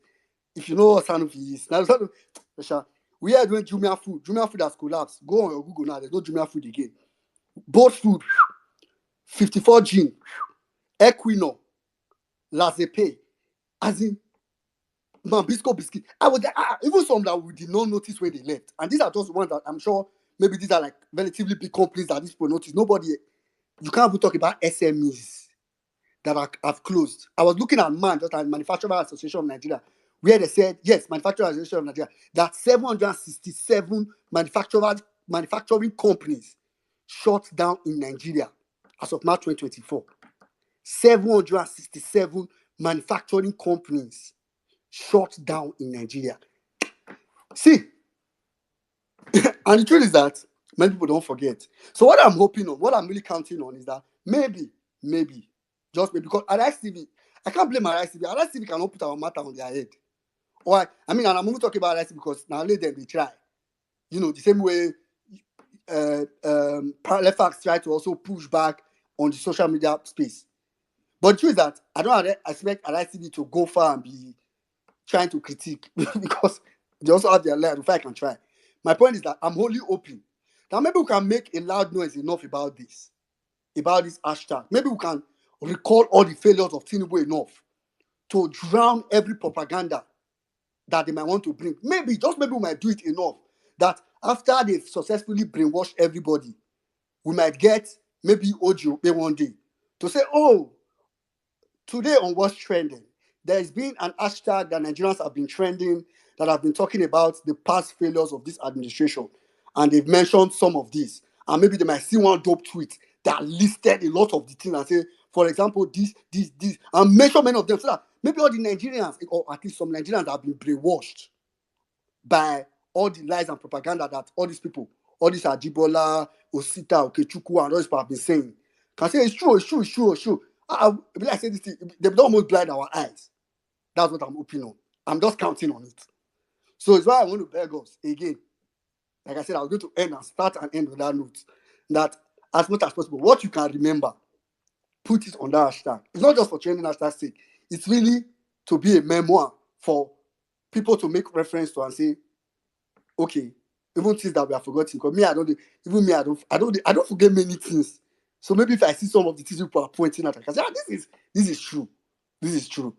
But epic failure it has been. But for a Edo election, I'm just going to quickly say this. That, right now, the work don't really start. A lot is going on. The one MMC have come up full speed. They are doing a lot. Just yesterday, between yesterday and today, there were a lot of there have been spaces to try to raise funds to get materials and go distribute in Edo State. So I would want to urge everybody that please. I know that sometimes when I see one MMC space, I feel you can say, "Oh, these people, they want now money they want," but please try to get there. Even if you don't need to have anything to contribute, your ideas, like you don't need to have like financial contribution only.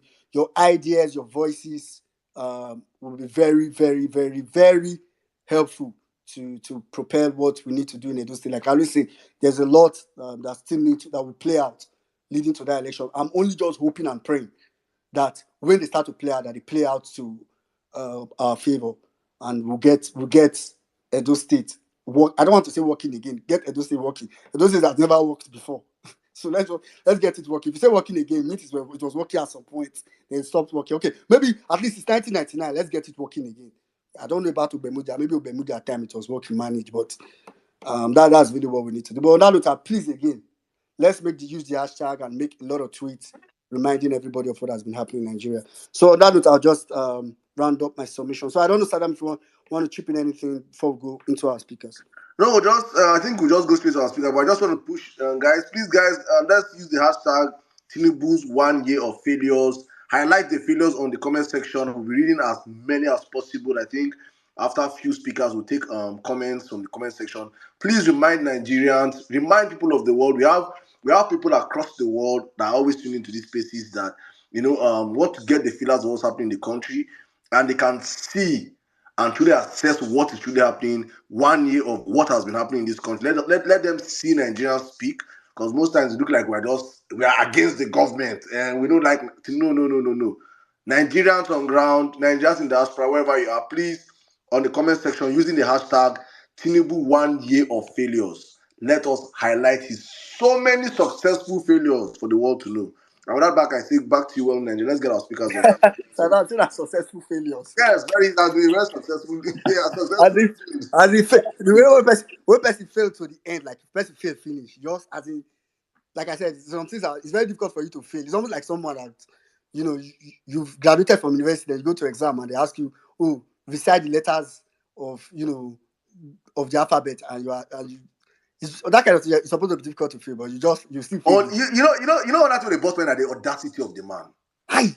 The audacity of when you don't smoke miri, as in you don't take they got colos. When not the colos, wake up. You could just get just like say if you see lion, you go stop, like just enter, stand up. Subsidy is gone. You never even enter office. You never even waiting there in front of office. You just there for podium. Make the show say you get some kind nothing about government. Subsidy is back. You are paying 100%, but fuel is still selling astronomically. It's not even available. I don't know. Please, guys, on the comment section, please remind us. Many of us have forgotten. Let's remind ourselves of 1 year of what we are passing through, because in the midst of all this nonsense, we have been distracted so much. We have paid attention to nonsense that we have forgotten that this man has successfully destroyed. If it's a lie, though, they are doing lies. Just please, on the comment section, anyone that comes to your mind, put it out there. One Ninja, back to you, please. All right. Quick. Let's just go straight to speakers. Actually, I'll start with Mommy B. Then, if you're on the speaker section, try to make sure that your hand is up. So, I'll call you. I'll start with Mommy B. After Mommy B, I'm going to go to Emmanuel. Then we'll take it from there. Good evening. Saddam, I am not greeting well-meaning Nigerian. He's on my naughty list today. So I am not Mommy B, greeting we are him. failures in the league now. Both of us not. I know. Considering we used to be, the rivalry was between us. Not be so. Okay, maybe I'm going back a bit long, maybe long before you even supported Man United. You see, but look where we are. United. Look at where we are and look at where you are. There is failure. We did not win, but we gave a good account of ourselves. So I am not on my naughty list for that notice. Bat at one scorecard. You see, right? I was asking the girls because I remember, right? I know somebody I know, right, did the GCSEs, which obviously is your WAEC equivalent, and got a U. I was like, what does that even mean? And they told me, tonight I asked the girls, I was like, what does getting a U mean? It was like, it is ungradable, which means that the examiner or whoever's marking the answer sheet, right, could not even the effort to even mark it would have been a waste of, would have been pointless, right? So it's like, like I grew up knowing F9, right? Or you just get an F, right? No, this one is ungradable. Where would you start? Where would you start? Because it's like on in when you consider every indices that one uses to measure anything, right? Is ungradable because where would we start? How many people have died since he came in 1 year? Right? People, it is during his time that people were actually, kidnappers were going to people's houses, right, to kidnap people. Do you know how messed up that is? It was no longer a case of you're on a you're on a car journey somewhere and somebody literally kidnaps you on the highway. No, people's houses. It's like, I think people who have shut up shop, and the thing is, I don't think that we would truly know the real number of small to medium, um, kind of cottage industry type businesses that have shut up simply because person will get money go buy goods, right? And the way the naira has been going up and down because they're trying to manipulate it is enough. I mean, who would have thought, apart from N6, who was predicting that you soon exchange, a dollar would be, I think he initially said 1.5, and then after he said 2,000, right? And it's not far off from that, despite their manipulation. Or what would you say, about they haven't done anything and they're not even trying, which is why it's ungradable because they made no effort. They've made no effort. All they have done is continue from where Buhari stopped by borrowing money. In fact, we are now up to the 10th generation of unborn Nigerians that will be paying back those loans, right? And it is why I'm strongly believing that the West really needs Nigeria to fail, because how are you still giving them money when you know that the one they've collected was not deployed in the way they said it was? They're using everyone's head to collect money, and the money is not spent on these heads. Where would you start? There's absolutely nothing. They've not bothered. Right. So one year the economy has been on free fall.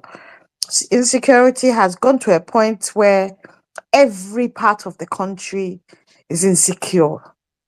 Right. We've gone from the days of PDP when it was just the Northeast, and certain parts of the Northwest. And now we are now where everybody has a stake in this insecurity. Everybody is a victim. You see, it's like those people who come on social media and have been paid peanuts to come and lie, right? Can you imagine after they come off social media, they'll be sitting down and be crying. They'll be crying because they are hungry. People who have not experienced hungry in their lifetime are experiencing hunger. Right. I don't understand, when you have the British High Commissioner in Nigeria saying that they've done well those people are a bunch of fools, right? And I'm just hoping. I'm just hoping that come when we have a general election, we get rid of the Tories because they're not helping matters, right? They're not calling a spade a spade, but then they have their interest, don't they? So I'm not surprised at that at all. So yeah, so as far as I am concerned, Bat at one, his scorecard is you, you.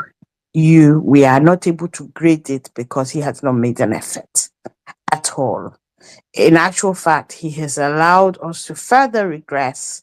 I think that in any of our lifetimes, I don't think Nigeria could be any worse. I don't know. I mean, we knew, right? But I don't think any of us knew it was going to be this bad before he was going to at least pretend, right? And try and do stuff. But all they are, the only thing they passed in is propaganda. I have never known. I've never known a government. Share before, like Mohammed, is learning work from these people because they will release something and them by themselves will debunk it.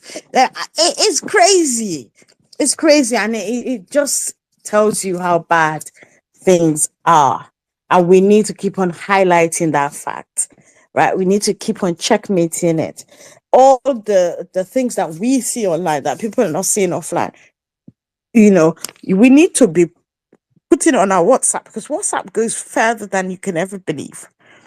My mom's not on any social media, but she's on WhatsApp, and somehow it gets to her, right? About things I do online, right? So it's like we really need to highlight that Nigerians need to understand that despite their misinformation, disinformation, and blatant propaganda, Nigeria is in a mess. It's a mess. And as for Edo election, one more time, I am saying all of you PDP for Aswe, obedience for Aswe, go better for your papa and your mama wherever they are, right? The obedient movement is not for sale. Enough of that BS. Thank you, I yield. All right, thank you very much, Mommy B. Thank you very much. I just Omo, I just remembered now, that there was a time that Tinubu they packed people and went to what do they call that thing? One conference in Qatar. My God. Now wow. Anyway, quickly, I'll just go straight to um I'll just go straight to Emmanuel. After Emmanuel, I'll I'll come to I don't know Oga Ibrahim is here, but after Emmanuel, I'll take another lead, so I'll take Sion, then I'll check if Oga Ibrahim is available to speak.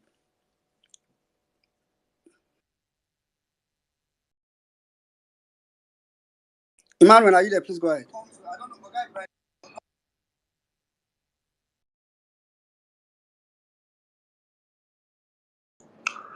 All right, hi everyone. Good evening. Um, good. Emmanuel, are you there? Please go ahead. Yeah, I'm here. Can you guys hear me? Okay. All right. Thank you.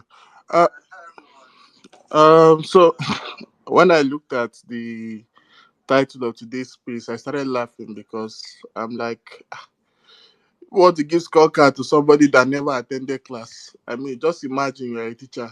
Somebody did matriculation, and after matriculation, see her for class from start to finish. Write exam. What scorecard are you giving to him? I'm seeing terminologies: economy, security, governance. Which of if you put all these subjects together, which one did he write? If to say all this was taxation now, presidential excursion, and Academy of Lies. Now, I know this course I want to give somebody, but this one, the person did not write exam, he did not do anything. What are you scoring him on? There's no point. Okay, is the economy you want to use and grade them? Both is planning already. Is planning on leaving Nigeria already. In case you don't know, in Edo State, for those of you that are in Edo State, they've already closed down their office in Edo State. They fired all the workers in Edo State. Just in case you don't know, in Delta State, they've already cleared about, I think, more than half of them. It remains Lagos and Abuja soon, so they will come for those ones too. So what do you want to tell me? Nestle Nigeria is on the verge. They're already working towards it. They're already on the verge of planning on leaving Nigeria. Are we going to now go to the oil sectors where Shell, Chevron, Exxon Mobil are already planning to leave? Most of them have already left. So if you are an engineer who has been thinking about an oil company to work in, just know that any oil company that is taking you in now, that is one of the top oil brands, you are very likely to get an exit sharp sharp. It's not, I no be lie. You will give you one hot sack like this. Just take it like that. Prepare your mind for it. As at 2021, 2022, ExxonMobil was already had already sold off most part of its shares. So what are we talking about? What do you want to score them on? If you tell me that you want to score him on presidential excursion, perfect. I'll give it's 10/10. If you tell me you want to score him on taxation, I mean everybody knows 20/10. If he's overspending on things that don't matter in this life, 60/10. If it's hard to chase 500 people from their house so that they will not live there again, 100/10. Well, yeah, telling me governors, what do they even know the meaning of governors? What are we talking? There's no need to even be putting all these things here. If you want to give scorecard, now person like N6 now, N6 just dropped new jam. You give N6 20/10 because he killed it on the jam. I go not say at the year better this is now they give me person who don't do anything for inside this. I beg. Make una don't vex me. Edo people, if una like, you are thinking that Edo and Lagos were almost the same. Now almost the same thing. The only difference now say Lagos don't be capital before. Now why Lagos they get small shine? You now want they tend to the kind rivers where we get for Lagos when rain fall, abi. Just if you like, bring Asun inside. Eh? This one now see they manage now. I see they see cars where they stay manage, they enter inside water. By the time when I bring Asun inside, una go all of una, everybody go own canoe. Una go they build a house like Makoko. No worry. Oh, I beg, make I go call my agent and they look for house. Bye bye. Why are you running? Anyway, thank you very much, Emmanuel. Thank you. I mean, like you said, I mean, God, man. I mean, I can literally think one Tinubu failure per minute. Like, is that bad? Is that much of a failure? I think Tinubu fails by the minute. Like, Baba just didn't fail.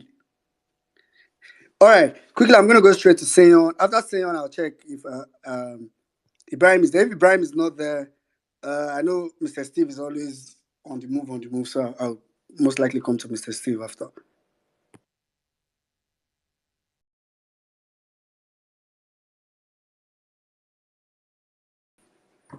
Seyon, Omeko. Okay, I don't. Seyon, I don't. Sorry, Okay. sorry, I'm here now. Hello everybody. Hmm. Well, there's really nothing to say. Um, for me, Tinubu's scorecard is just an encapsulation of one of Fela's line. Then leave sorrow, tears, and blood. Their regular trade. I mean, the only thing he's left since May 29 last year is sorrow, tears, and blood. He's been demolishing. I mean, I can't imagine this man has not created a single job. Anybody that knows any job he has created can counter this thing I'm saying. I'm not aware of any job he has created. I'm not talking about those stupid uh, SSA portfolio and all that, actual jobs for citizens. But he has been demolishing and demolishing and demolishing. And you know the funny thing, I tweeted this last week, Thursday or thereabouts, on my streets. I talk about this all the time that some women called me Omwali on the day of election. I was coming back from work and I said that all their structures have been demolished. I still passed the demolition this evening and I was very happy. Like, that's, I can't describe the happiness. So even they themselves, they're not they benefit anything inside. And it's so annoying that you go to the market, minimum wage is 30,000. You go to the market right now, you can't even cook a decent pot of stew with 10,000 naira. I don't know. Well, for me, you can't pay the same pot of stew with 10,000 naira. So someone's earning 30,000 naira 4 weekends in a month. That's already more than the person's minimum wage. Rice is not there, yam is not there, beans is not there, veggies, and all of those things are not there. And yet, some people feel the need to come and be defending this man. CBN posted something this evening. And I was so angry. Like I said, I'm like, what the hell are you people doing? Do you people really want to grind this nation to a halt? And somebody came there to come and commend the CBN. You can go and check CBN's tweets for the CBN. Somebody was commending, and I'm like, nah, bro, you don't understand this. If you understand this policy, these people just rolled out, increasing the interest rates for banks, you would not say this thing you are saying.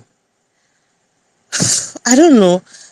For me, the most annoying thing is this propaganda that I try to make it a point of duty to interact with people offline every day I go out. I interact with Batidiot, PDP people, like I try to feel their pulse and all that. And some of their God of men, I won't call them men of God, are now telling people that what Nigeria is experiencing right now is famine, like the way it was in the days of Egypt. What do you mean famine?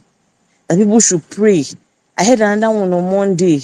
The guy said that people are praying to God, that he knows the economy is hard, but that God cannot answer everybody's prayer, because if God answer everybody's prayer and make everybody rich, some people will not be serving God.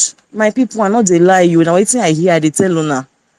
Please, those of us in Nigeria, try to talk to people often. And I'm like, dude, what are you saying? You're educated. How can you say this kind of nonsense from your mouth? These are the kind of things that I don't know if that's what they have told them to say in their WhatsApp group. I know Nigerians will love religion a lot. So when they now start spreading this, people now say, it's true. After one place in Isaiah said there will always be poor in the land, this and that, and everybody's relaxing. I don't know. There's nothing. Like I said earlier, the only thing I can point to is sorrow, tears, and blood. All of us, there's I didn't have no lights. A generator I did run. So electricity zero. At least during my teenage and early 20s, I used to hear presidential media chats. I used to hear 100 days in power. They will publish what they have done. 200 days in power. They will publish what they have done. Waiting Tinubu don't do. No, it doesn't even talk to us. It doesn't care. Like the man doesn't care. I don't know. I just hope very soon everybody will wake up, sha, and do the needful. I yield. Omo, like you said. And the funny thing is that, and if we keep quiet, if we don't loud the failures of this administration, you will see the publication 1 year. You will see it. Don't worry. It's in APC. Oh, you will see it. Oh, you will see it. Have you forgotten APC that literally reduced? Kai, I just remember this one. I pin APC that literally reduced the criteria statistically on MBS, the criteria that for unemployment. So they said they changed the criteria to say even if you are employed, I think for even if it's for 1 hour you work in a day or in a week, you are considered employed, so that they can reduce the unemployment rate. How many of you remember? So these are our statistics people released a new unemployment figure that unemployment in Nigeria reduced to 4%. You can imagine that one would have thought that because they are saying if you work for 1 hour, in fact, unemployment not going to be there again, because not some people be working for 1 hour is like it's almost, but there was still 4%. That's to tell you how bad like it is. So imagine now, I'm sure they will do comparison. They say unemployment rate 2022, 40 something percent. Unemployment rate 2023, 4%. You would have to say that. Some people will read that and not know the details of what happened. Some people will just say, wow, people are getting job in this country. This is man. Okay, where we did. Anyway, okay. Let me just come here briefly and Yeah. let me just take a comment from one of our brothers on the comment section, Mr. Gabriel Nigeria. He said, see, APC. God. On this platform, I think we started that statement. Nigerians kill APC for APC kill Nigeria. APC they are on a mission to destroy this country, and it is happening so fast. You see what it's like we just want to pass what Sayon just said right now. that APC have successfully, and in my opening submission, I said that APC have successfully caged the structures that they use to keep Nigerians poor. That the structure that they use to keep Nigerians to submit to this hardship, your religious body, your educational body, your traditional body. APC has successfully caged all these people. And your civil societies, all those NLC, TUC, just name all those bodies, as of Serap and the rest, successfully. So you see, on tomorrow in the mosque, tomorrow now, they will read for them from the Quran where they are saying poverty is good. On Sunday, they will read for them in the church where they are saying poverty is good. You hear what they say, that they are telling them in the church that we are in this period of famine right now. Only Nigeria is passing through that period. Other countries in the world are successful and are lavishing, flourishing. But God said, no, this period is Nigerian time to suffer. And we back it with scriptures. Wicked satanic people on the pulpit. Remember, I saw one video, one came out and say, going forward, they will no longer collect due to the hardship, no more offering. They don't even put people and they just full the comment and were hailing him. Yeah, great pastor, great pastor. He has collected all the offering for 2 years now from these criminals. And be telling people to calm down, don't bring offering, calm down, don't worry, it's fine. And we will successfully sit down, not get angry. So I think going forward in our next spaces, we'll stay open a space and we'll just call out one of those structures. We'll focus on probably the imams and the pastors. Find them and drag Satan out of. We will make them uncomfortable. Let their job be so difficult for them to sell. Let me read what this man tweeted before we go back. It's a list of companies that left Nigeria or closed down between 2023 and 2024. Please follow me and list. 1. Procter and Gamble, P&G. If you know fast-moving consumer goods, FTMG, they are one of the top producers. All your area, all your clean, all those things, and then they produce them. GlaxoSmithKline, GSK, one of the top pharmaceutical companies, gone. Sanofi, Jumia Foods, Bolt Foods, Equinor, 5-4 Gin, Mabisco Biscuits, Unilever stopped producing anything in Nigeria. Laserpay, Microsoft, Binance, TrueWhat, Etisalat, ExxonMobil, Tiger Foods, HSBC and UBS, Mr. Price Group Limited, Woolworth, Shoprite, Game, Brunel Services, PZ, Shell sold all its onshore oil fields. 24 companies and listing in the space of 1 year. International companies, 24, don't run come up for Nigeria. Under Tinubu, 1 year. And I'm saying this for you to understand that this is the best year, safe. It is the best year Nigerians will experience under Tinubu. This is our best year ever. So let's brace up for impact. Please, guys, it's important. That's why I say this space should be one of the most important spaces we hold. On the comment section, let it be on record that we listed all these things for Nigerians. Go on there, debunk them if we're lying, APC. Come out and tell Nigerians that these 24 companies are still here working in Nigeria for Nigerians. Thank you. Well, Nigeria, please, back to you. Yeah. Thank you very much, Saddam, man. It's crazy. It's crazy. All right, quickly. I'm just gonna go straight to. Okay. Ibrahim have job. Okay, let me just take Mr. Steve. I can say the rest of us, but let me quickly say Mr. Steve. Then, after which I'll come to Arewachi. Thank you, Domo. Well-being in Nigeria. Saddam, I greet you. I won't talk about Premier League because you have warned us, so that we'll not go collect. Anyway, Auntie Bolale and everybody on the space, thank you very much for what we do here on this big family, the violence space. Saddam, what has happened? Wait, I'm not hearing anybody. How are you? You may want to drop and come back. Can you hear? Arewachi, now you want to drop and come back. I can hear you. Well, me. You are not hearing Mr. Steve. It's because you have not paid him his money. Go drop and come back. No. It's because as you say, they don't want to talk about Arsenal. Talk about Arsenal, my God. That's why they know you. Gaboni. Okay. On our list spots, I beg. Saddam, what you are doing, what we are doing on this space is is really important. How I wish we can really get it on other platforms, but we'll do the bit we can. And thank you. You guys are doing amazing here on the back end. Tinubu 1 year of failures. While well meaning was talking, even when NCS was speaking and Saddam as well, I joined after Saddam's speech, but NCS kind of struck home at some of the things. I just wrote down a few. Let me just rush because of time. Tinubu 1 year of failure. I'm going to make a tweet about this after, but I'll just start to number one. He's a beneficiary of the worst election since 1999. So he started by benefiting from the worst election since 1999.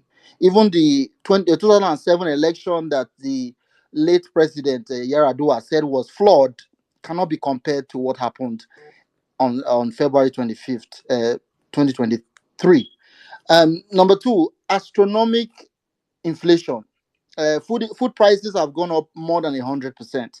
I saw a tweet from Akin Tollgate yesterday when he was comparing the prices since APC came in 2015 to an AC 55,000 now almost 400,000, and he mentioned the fact that people's salaries have remained 100,000 or so, and then prices have jumped all around. I don't know how the average Nigerian is surviving. It's something to be studied how people can manage with same salary and everything has increased over 100%. In any other country on the planet, everybody will be on the streets. In any other country except Nigeria. Number three, I wrote insecurity worsening. I talked about the middle belt mass killings since Tinubu came into government. Not Buhari's own was normal. We would say, well, he didn't want to do anything, but Tinubu has come in. Since that's coming in, killing has gotten worse. Sada Kaduna, Plateau, particularly Bokos, Christmas Day massacre.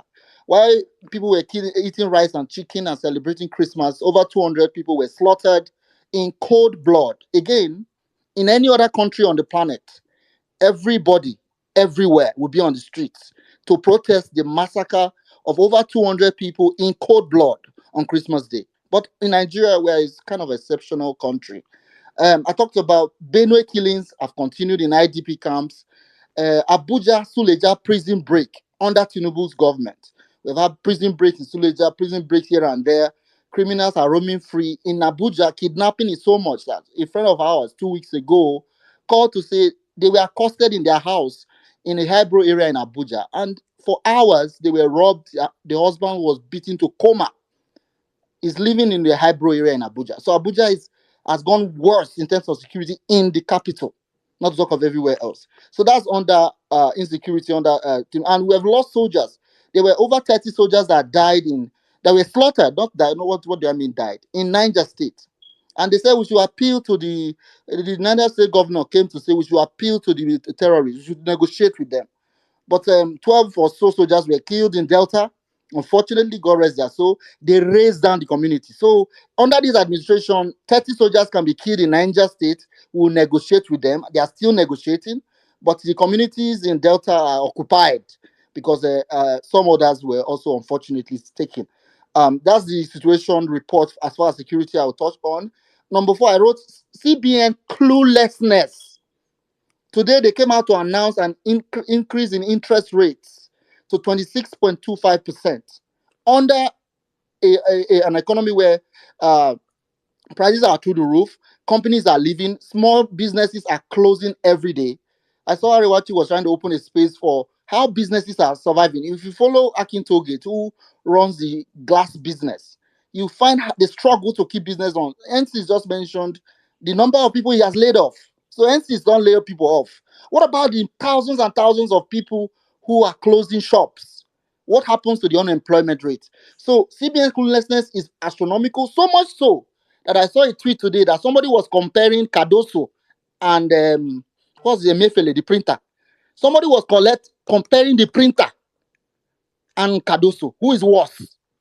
That tells you where we are as far as CBN cluelessness. That's under Tinubu. And I thought he was the one that formed Lagos. You know, in the beginning, there was no Lagos. And he said, let there be Third Mainland Bridge. And there was Third Mainland Bridge. Number five, exchange rate through the roof. 700 when this administration came in. It went up to 1,900 and now around 1615, right? More than 100% increase. 700 to to 1.6 is more than 100% increase in exchange rate. Misinformation. Every news media has been bought over. So much so that we are even afraid of the Arise news sometimes. Every news media, both print, but it's only social media that is even left. Massive misinformation. So much so that people cannot connect Tinubu's policies to the very dire, precarious economic situation. They think it's God. They go to church and mosque to pray. No, their problem is Tinubu, who is clueless. The APC administration, government is our problem, not God. In fact, God don't jack passive. Anyway, number 7, Nigerians damage global brand. They kidnapped Bidens. People who came to talk over issues with them, they kidnapped them. So much so that one of them escaped, and that is an American. Mario is the biggest handle on Twitter as far as spaces and everything. His tweet engages more than a million people in 10 minutes. He tweeted about Nigeria. You need to go to that comment, find out Mario now what people are saying about Nigeria. They are blaming Biden for even visiting Nigeria. So our image has been so battered that when you mention Nigeria, somebody said his brother was among the people running with Tinubu using taxi to smuggle heroin in Chicago. He said his brother was among. He's not telling you a second-hand story. His brother was among those using so through that guy's statement, we now know that Tinubu used taxi to move heroin in Chicago. He said my brother was among them. That's our president. That's the image we are talking about. Audio investment. You've heard about audio investor, FDI. Welcome. The more you look, the less you see. That's number 8. Number 9 is coastal road fraud. 19 trillion is budgeted to build a coastal road. What I don't know is that why did they not start from Calabar? What is so special about the landmark area that they wanted to start from there? Because they know they won't finish it. They want to just destroy landmark for whatever reason. Some people have claimed it's because it favors the Atlantic, but I won't go into the weeds. But 19 trillion, 15 trillion for a coastal road when we don't have money. Welcome to Tinubu administration. Fuel and electricity subsidy scam. He famously said in the beginning of this administration that fuel subsidy is gone. We know how far now. They are paying subsidy as we speak. But yet, fuel prices through the roof. When I was last in Lagos 3 weeks ago, there was a long queue. People were buying fuel at over 1,000 naira.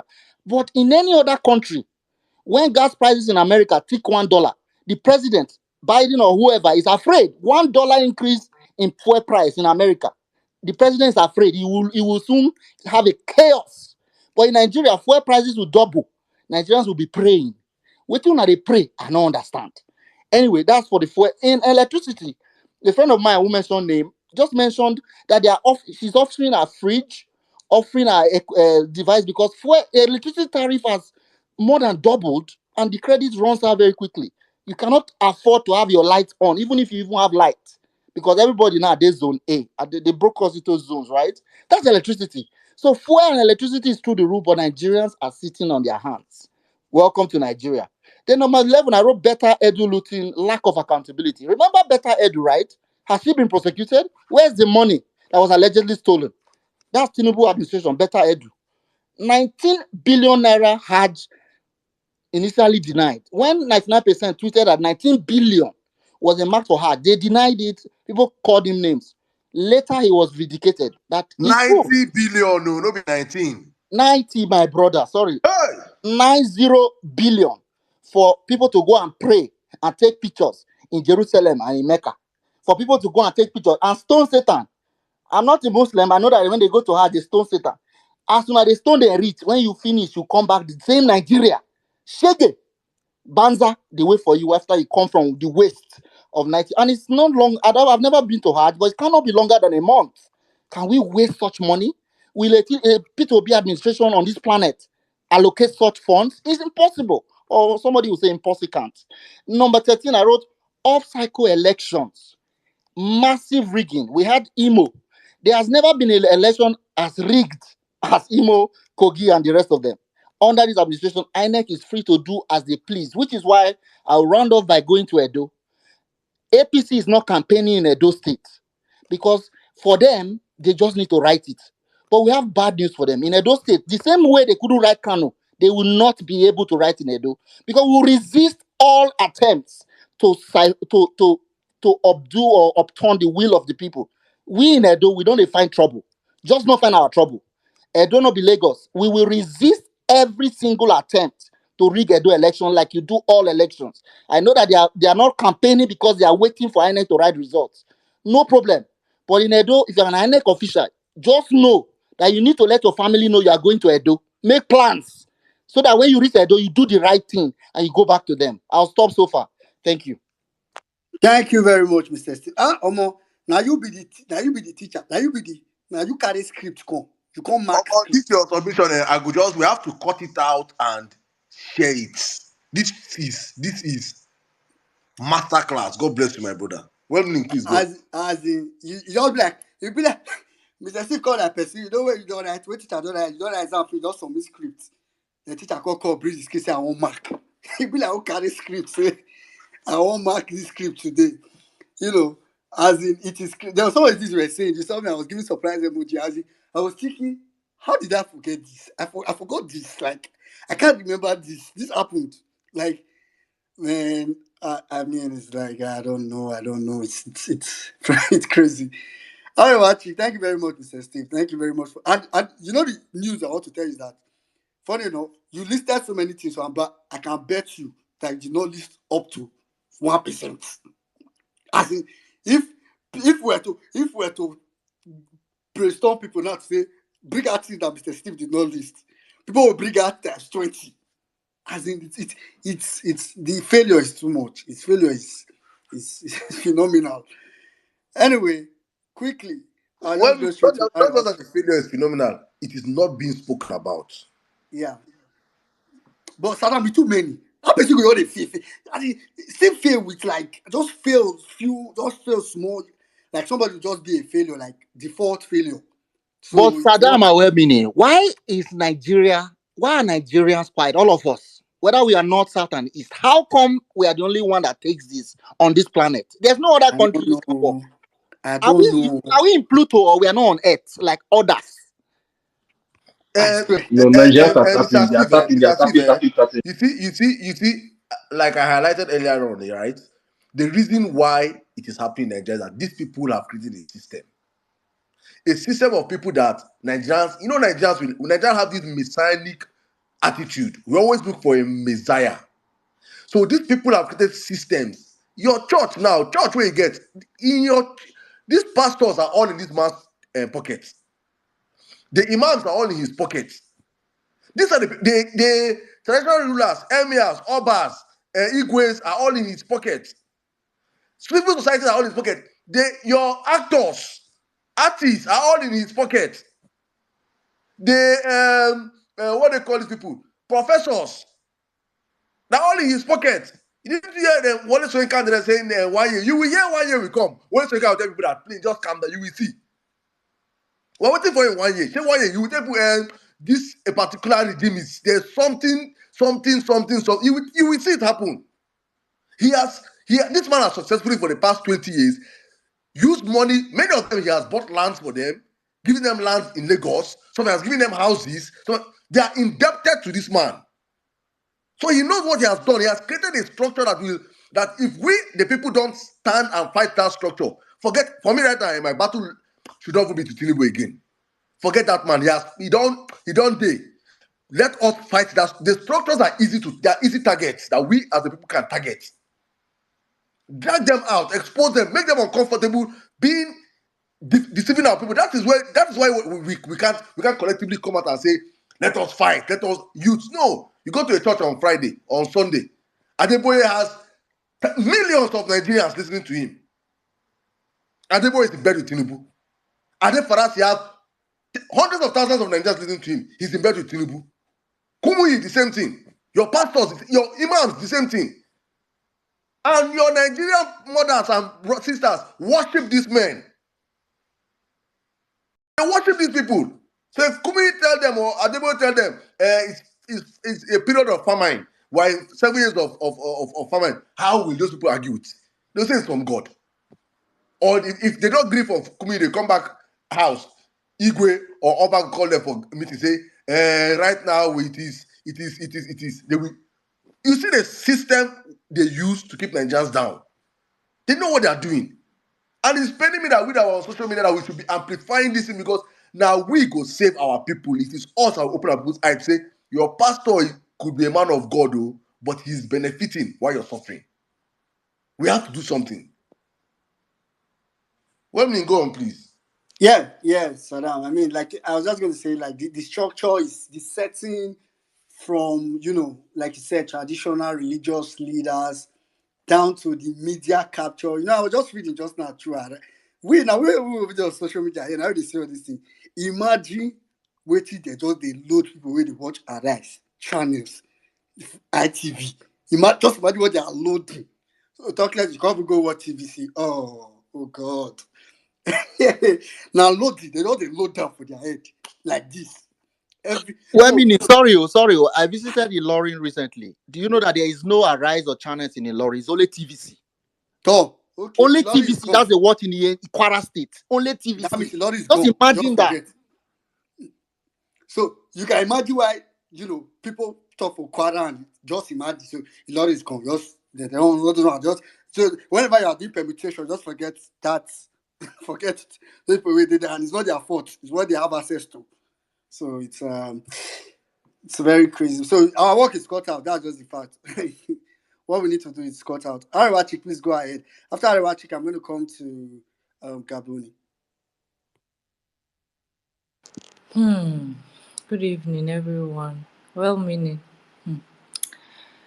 The failure, to the extent that you cannot but miss some, and you always have somebody remind you of one that you have missed, or two, or more. It's just quite unfortunate. Bad scorecard. Anything worse than F9 is actually where we're at right now. And it's unfortunate because we have a lot of people, taking the brunt. Nigerians are suffering, most especially. I don't know. Today I woke up and all I wanted to talk about was to know how business owners are actually coping, because obviously it's not easy. Things are not the same. A lot of people, businesses have shut down. I'm sure, Saddam, while you listed out 24 um, companies that have left Nigeria. Now, imagine how many businesses that are shut down, that are Nigerian based, that have shut down. The ones we know, the ones that are popular, the ones that are not even popular, a lot of people, uh, means of livelihood has been taken away from them by this administration. The administration is more of taxing people. It's more of like a taxing government, a government that has come to tax Nigerians to oblivion, tax you until you can breathe no more. That's the situation that we're faced with, and it's quite unfortunate because at some point I asked myself, when is it going to be a breaking point for Nigerians? I The lack of empathy at this point is even bigger than, or even more than, we have ever experienced. During the time of Buhari, I think we thought Buhari was one person that lacked empathy. Yeah, he did.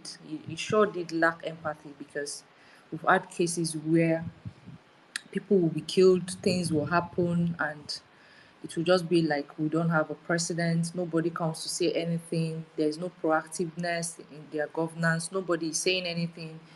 This particular government is even worse, because you won't even see it in the news. Some don't even make the news at all.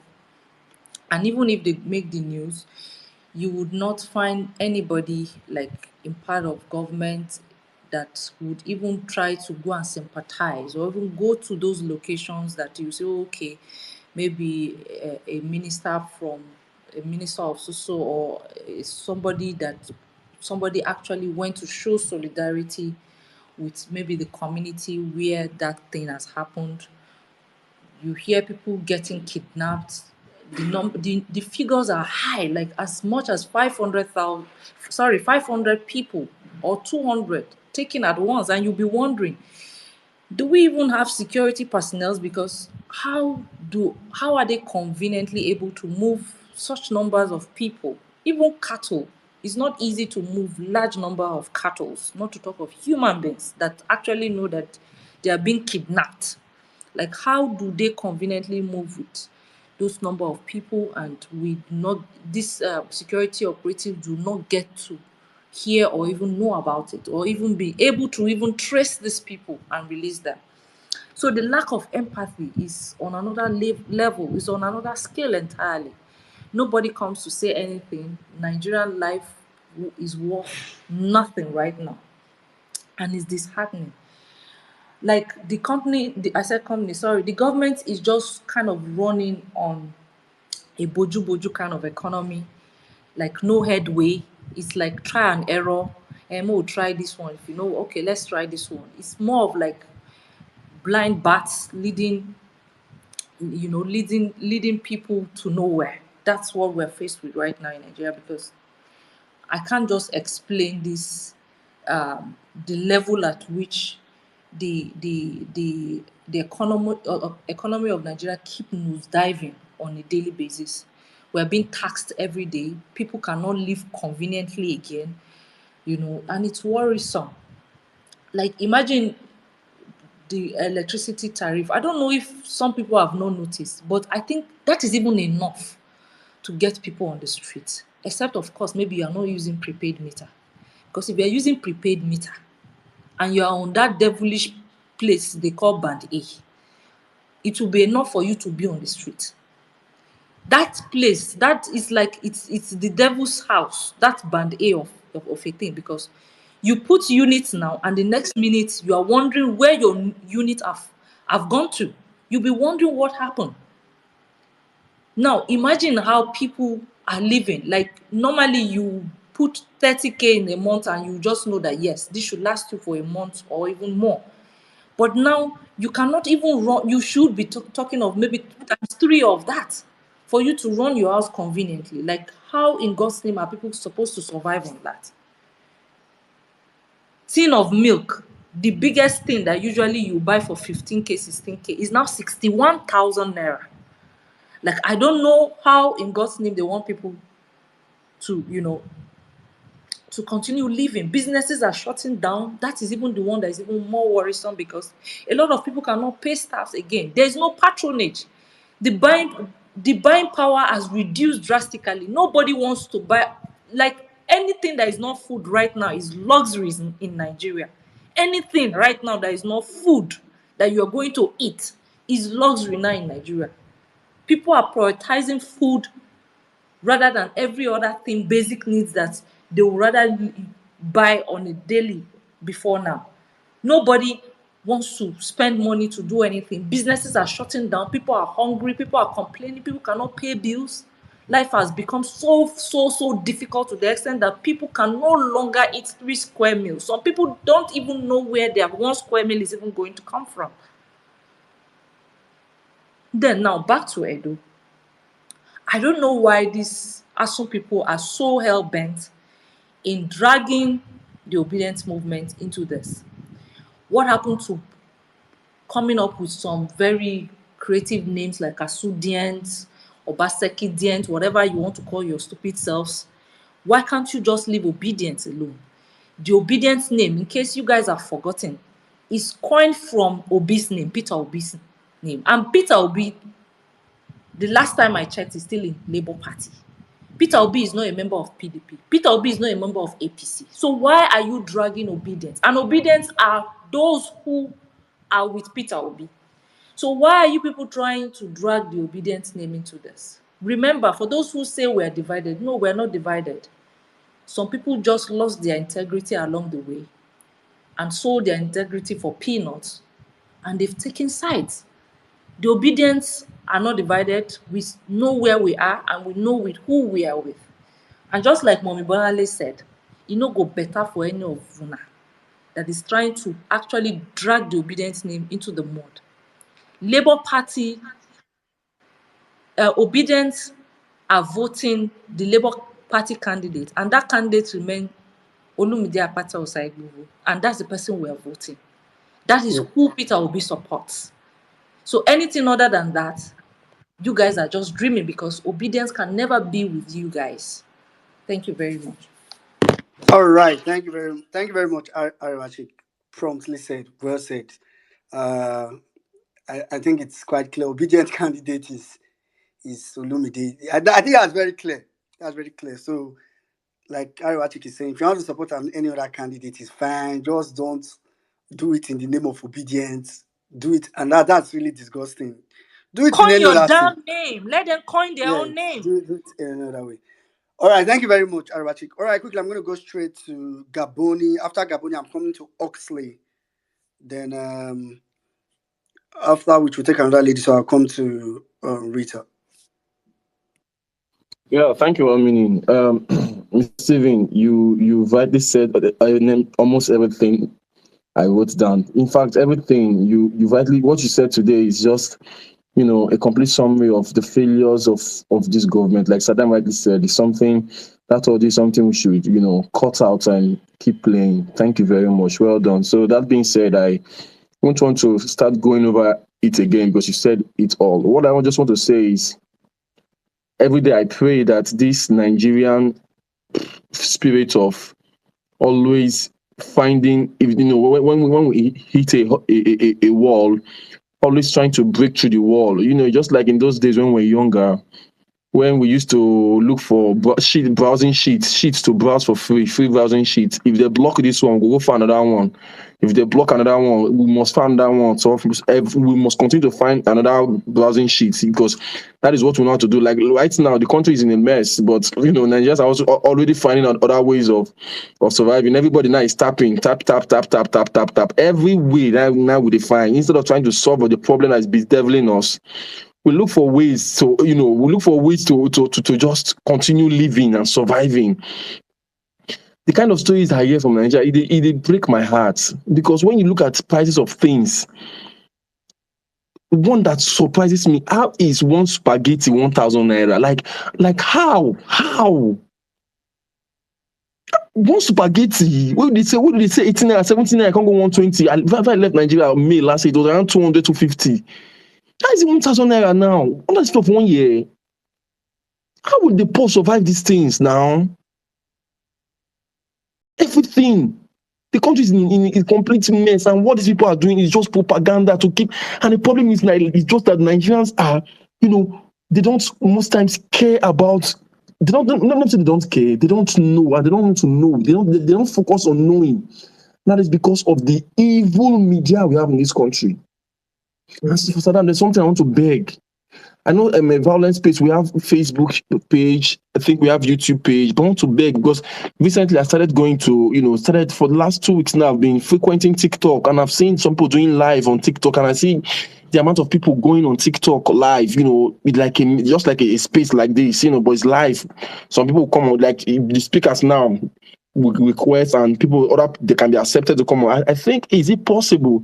Or if we have any obedient that have huge followership on TikTok that can be streaming our spaces on TikTok, or if we can be having a live a space on TikTok, a live, because the amount of people I see on this live, they are really much, and most times what they say are things that are not even helpful to them. Because one thing I know is that these are spaces that can put this fire in people. So I think the more audience we get, because how many are we here in Twitter? Most times we get 1,000, 1,500, but I think we still need to spread this news far and wide. If we have any obedient influencer on Twitter that has huge followership, but if the obedient movement can open a TikTok page where it can be streamed, I think it will get to a wider population, because Nigerians need to know. If they don't know, they will not be angry. They will not be angry. How? Like how? The country is in complete in shambles, and imagine subsidizing ash for 90 billion. Do you know what 90 billion could do? Do you know how many small scale business 90 million is going to empower? Do you know what 90 million is going to do? How much are they giving for education? This country, these people are just. I saw Peter Obi tweet today about the 15 billion for Shetima's bill, Shetima's residence. Imagine a country that is in poverty, a country that is in disarray. See, everything I say every day is any supporter of APC, it shall not be well with you. And I started seeing some rubbish on the timeline. Maybe this is out of the topic about I'm from Anambra State. Some people have started coming to say rubbish that even if you pity, they don't mind APC. Oh, go kill now. Where? If you talk about APC and Anambra State, go fire you. Yeah. Say even if Soludo said the APC, go kill you. APC is evil. APC is demon. I just vex. I just pray. All right. So, like I said, I think we need wider range. I think the Violence Page will open a TikTok page. Thank you. All right, thank you very much, Gabone. I like the fact that you threw that idea open. So usually when people say these kind of things, first of all, of course, I'm sure it's something that Violence Space will look into. But I don't want to even wait on that. I also want to encourage as many people that are listening. If you have huge following on TikTok, and even if you don't have huge following, but if it's something, I feel like these are things that they're not the assignment and give I anybody. swear. We can all do something. No, honestly speaking, I don't get up to my 1,000 No, brother, followers sir. because Gaboni. without 1,000 followers, you can't open live there. I've not No, been one. Gabon is not you like specifically. I'm just saying it's like Pray generally to for everybody. everybody. We can all contribute. Everybody can. We have to. If we keep waiting for one person to there you go. Let me continue. Yeah. So please, if you know you are here, because personally, I'm not.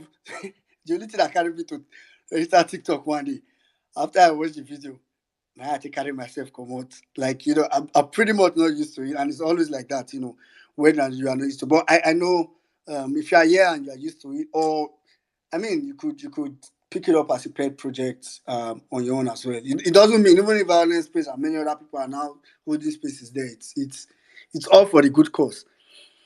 All right, thank you very much. I'm going to go straight to Oxley. Voice of outside, I can see you. Call me later, I can see you. But let me just take Oxley, got Richard as Godswill, and then I'll come to Voice of outside. Okay, well, meaning, thank you for this opportunity, Amy Asel, Omibolanle, and everyone on the speaker section. Well, a whole lot has been said, but the story that resonated with me so much today from the introduction that Amy Saddam gave at the beginning was the video of Mr. Kayode Fayomi, laughing at us, laughing at how they successfully fooled Nigerians in 2012. Now, when I saw that video and when Emir Saddam was speaking about it, I felt very, very emotional. And it brought back memories of something that happened in my life and in my family that I've tried very hard to forget. I've moved on, but that video brought it back. So I'm going to tell a very brief story. January 2012, back then in Nigeria, my dad was supposed to go to India for a renal failure treatment. The flight was scheduled as at that time the ACN people started that strike. Back in Nigeria then, we made all the arrangements with my elder brother. We did all the stuff. The flight, I think that strike was the Ojota strike, Ojota protest.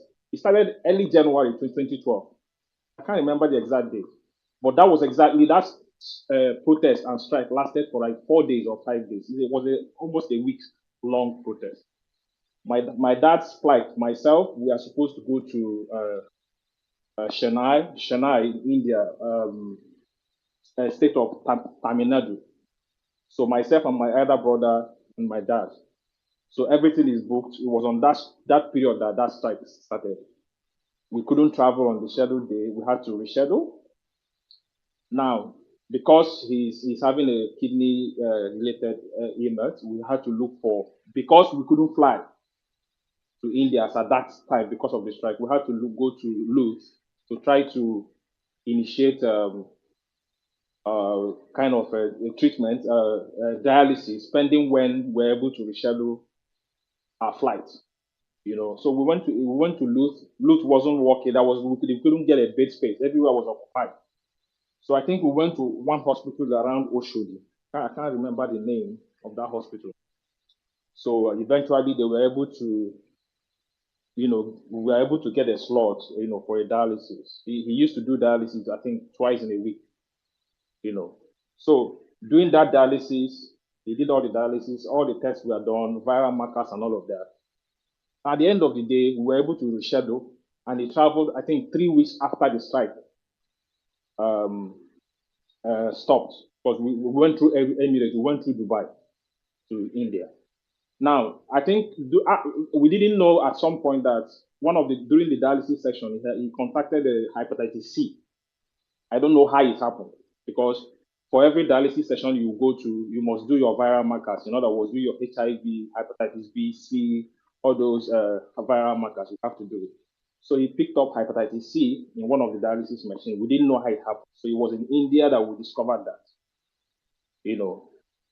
Along the line, they did all the things that in India he was very stable. Everything went well. I think we even had a small machine that we used for that. But we couldn't stay in India forever. We came back after they were able to stabilize him. When we came back to Nigeria, I think 4 months after he died. So what I'm saying is, imagine if you were in a situation like mine, that you are now realizing today that somebody lied to you. Somebody lied to you. Somebody generated a protest that shouldn't have happened on a non-existing, scandalous reason, just for mere politics.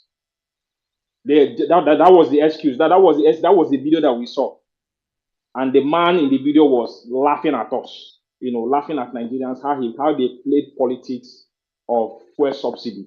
Did Ojota, people went to Ojota. I remember all the elites, all the people that went to Ojota to dance, dancing on the life of Nigerians. That was what that incident, the video I saw, and the description that Emir Saddam gave reminded me. As in, I watched that video, I felt a lot of pain, because we were in the middle of it when it was happening, and we had a family challenge. And that I just needed to bring out this story to tell you that if you think that bad governance, if you think that bad governance is something that you can support, people's life are on the line. My father's life was on the line in 2012. And these people did protests on top of his head. We couldn't travel when we were supposed to travel. As a result, we went to a machine somewhere in Lagos, and my dad contacted for hepatitis C, which complicated the whole situation. So when you are supporting bad governance, think twice. Know that lives are involved. When you see people playing politics with Nigerians and playing politics with the life of Nigerian people, know that life is involved, that tomorrow it might be you. It might be anybody. It might be anybody. Let us resist bad governance. Let us see evil and resist it and call it out. People's life are involved. I'm very, very emotional right now, and I need to stop at this point. Thank you. Yeah, thank you very much. Yeah, thank you very much, Oxley. Sorry about all that, man.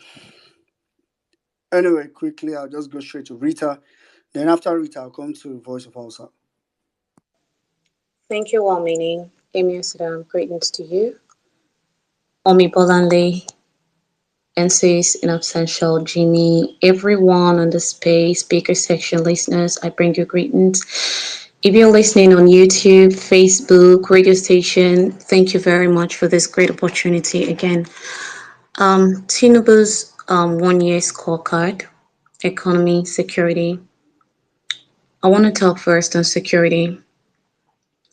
Some weeks ago or months ago, we were told about how over 200 school children were kidnapped. And when the outcry was much, they came to tell us that they have rescued the children. At first, they said they've rescued all of them. And later on, they said they rescued just 100 and something. Until date, to the best of my knowledge, I don't know if all those children are back home with their parents as we speak. And then just on the 15th here, 15th of May, Power of Fact broke a news. Terrorists sack 50 villages in Zamfara, adopt over 500 people, killed 5. And then on the 16th, same Power Fact broke another news of 3 people killed in Zamfara and 120 kidnapped, same in Zamfara.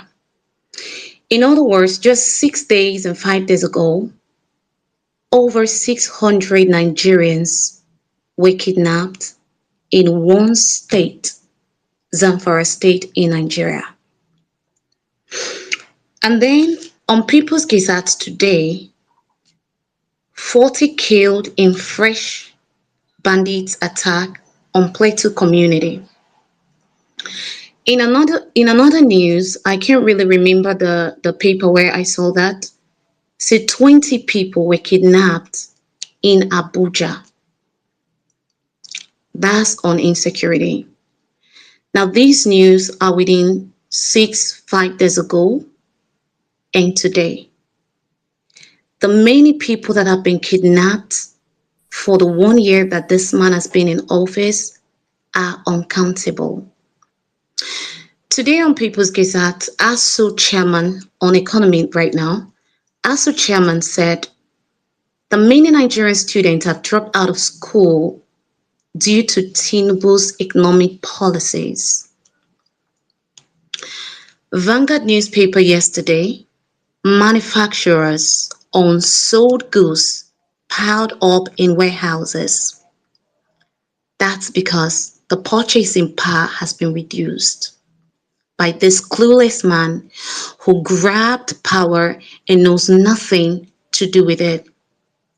Sahara reporters yesterday, we lost $6 billion energy project to Angola because investors are scared. Nobody want to invest in a country where judiciaries are in the pocket of the politicians. Should anything happen tomorrow, who are you going to run to? So we lost a huge sum to little Angola because we have a man who knows nothing about policies to move a nation forward. 4 days ago, Vanguard newspaper posted a video of a father who said he wants to sell his kidney just to save his children from hunger. These are the ones we are seeing on the news. What about the ones we're not seeing? A lot of things are happening in Nigeria. Think Arawachik that talked about little businesses. What about the ones we're not seeing? A lot of things in just 1 year. Investors are running away from the most populous black race in the world. We have the market, we have everything that will make any reasonable investor come to our country. But because we have a man whose character is questionable, who obviously knows not what to do, people are running away. Even when he's going to bet them, they are still running because they don't have trust in him. They don't have trust in his government. And Nigerians are suffering as a result of this very person. And still, they are clothing the heads of the international communities with propaganda. But the bad thing for them is the more they lie, the more their nakedness is opened and people are really seeing them for what they are. I'm really sorry that some of us are really going through this with this evil people, that this tiny, tiny little people that put this man in there. I just wish I have a magic wand to just wave and throw this evil person away from that seat. I would have done it like yesterday. But I know that all hope is not lost. Light is coming. Oh my God. I yield. Thank you. All right, thank you very much, Rita. Thank you. I mean, we can't even talk about security enough. To be honest, we can't talk about security enough. And for me, it's just how we've gotten so used to it. Like we've gotten so used to it, and I mean all of us, all of I included. Like it's crazy that now we just hear human beings, 100, 50, 500, we are abducted and we are like, I'm sorry, Wami. and I'm sorry. And even as we speak right now, those over 600 people that were kidnapped in Zamfara, we don't even know if they are back yet. We don't know if they are back yeah, yet or so still there. yeah. So I mean, it's how we've gotten so used to it, and it becomes, I mean, it becomes a norm. Because I can just think now, and I remember that it was 200 and something girls that was kidnapped in, Chibok and so many other, some years back, and it meant something. It was something, meant something. But then again, it's even the APC that also backed it up with fire. That's why, when Saddam talks all the time about opposition, it's because we now it's happening in their time, but a lot of us are just like we just breeze past it. 500, okay. Thank God it's not 600. 600, oh, thank God it's not 1,000. 1,000, oh, at least it's not 1,500. So it's almost as if we just keep going. Anyway, I pray God will help us. Yeah, I was going to remind us, please. I know this is. I mean, I find it very difficult to like try to cajole people to say, oh, tweet with hashtag, especially when it's for like a defined direction or purpose. So okay, I want to believe that maybe, I don't want to believe it, but let's assume that you probably don't even have anything that you can remember. Personally, I've just been thinking and remembering some of them from my, gallery, like I said, some of them just random here and there. I don't think I'm remembering a lot actually. And I think, even after this space, next tomorrow, till May 29, because the real plan for these guys is to whitewash before in this period to make Tinubu's 1 year be so. All these things that they are doing now is to prepare people like Wole Soyinka to come and crown it up. I said, well, I told you guys I'm going to talk about Tinubu for 1 year. Oh, now Tinubu, if you notice, he has done this. So they are prepping with all these small ones now. But if there's no bounce back, if there's no pushback, that's what we fly. I don't even think our pushback will ever be enough. But if we don't even do it at all, then I mean, we are probably just wasting time, to be honest. Go ahead, Sada. Honestly speaking, many, and I say this to indict many of us because for me, I keep saying it, especially on social media, is that many of us are masters at complaining. We are masters at pointing fault, pointing fingers, finding banger, finding dragging, we are masters at that. We have A1 in that. But to set agenda, it had us. It had us. I just don't. I see it, and You will see people. They will see you. This is what we should do. That should help us and push this cause. But no, let it be that. Now, banga. It should be. It's that's what the reason why Tinubu is successful. He has a 1 year successful tenure. He's very successful. Whether we like it or not, that is the truth.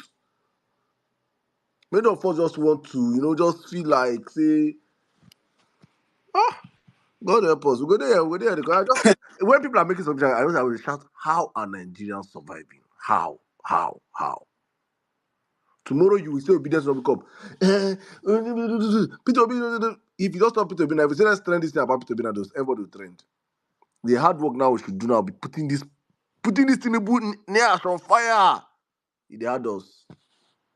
We are enabling these people indirectly. We don't know we're enabling them.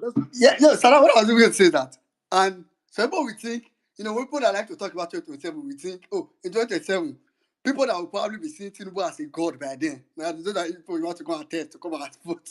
So, if you want, like, for those that love 2027 so much, that like to talk about it, and it's okay. If you even want to have a chance, it depends on how you can imagine how bad Buhari did before 2019. Buhari did terribly, but they were still able to whitewash him because there was no opposition to sue Buhari. What the only thing people knew was, oh, Buhari is a this and that. Oh, they will blame every other person except Buhari. That's what will happen. Do you know when Jonathan lost 2015 elections? He lost. It was a first subsidy now. He lost 2015 elections January. January 2012. 3 years before the elections, he lost the elections already. Yeah. And I keep Yeah. saying this on this platform, besides many obedience, our eyes will open because we are doing politics of kindergarten politics. That is the unfortunate truth. And there's precedence for you guys to see and copy and learn. No, I get that me read book pass. We are good at speaking big grammar, good English. These people that did not pass through the 4 walls of school are playing up politics every day. We can't even learn. And I mean, no, and pass. I mean, Sabi pass. I mean, drag pass. I mean, no, you're dragging ends on Twitter, ends with retweets and likes. It ends here. The next day, you find on that banger tweet. Agenda. These people know how to set agenda. They buried Jonathan January 2012. And you saw them celebrating it. Just a video came out just this week. Before Amy came out, he was saying it. Subsidy. We know what we do now. They knew what they did. They knew what they did. But we are waiting for a Messiah. Peter Obi should do everything for us. Peter Obi should come and do this. If Peter Obi don't do this, I will not do that. If Peter Obi don't tweet, Tinubu why you're a failure, you will not tweet it. Because many of us have closed our eyes to see the big picture. And I think all of now, if you did this space, hear my voice over to this thing, you are an enabler of Tinubu. Take it to the bank. I said it. Take it with your chest. If you're on this space, we have been shouting things here. Tweet Tinubu why you're a failure. You're listening to, you are his enabler. You're part of our problem. Because you cannot set an agenda, you cannot see an agenda being set and follow it and help push it. You are part of our problem. We are not begging you. It's not threatening it is not to help any of us. It's to help our country. That is how you set this country, these people are on fire. But no.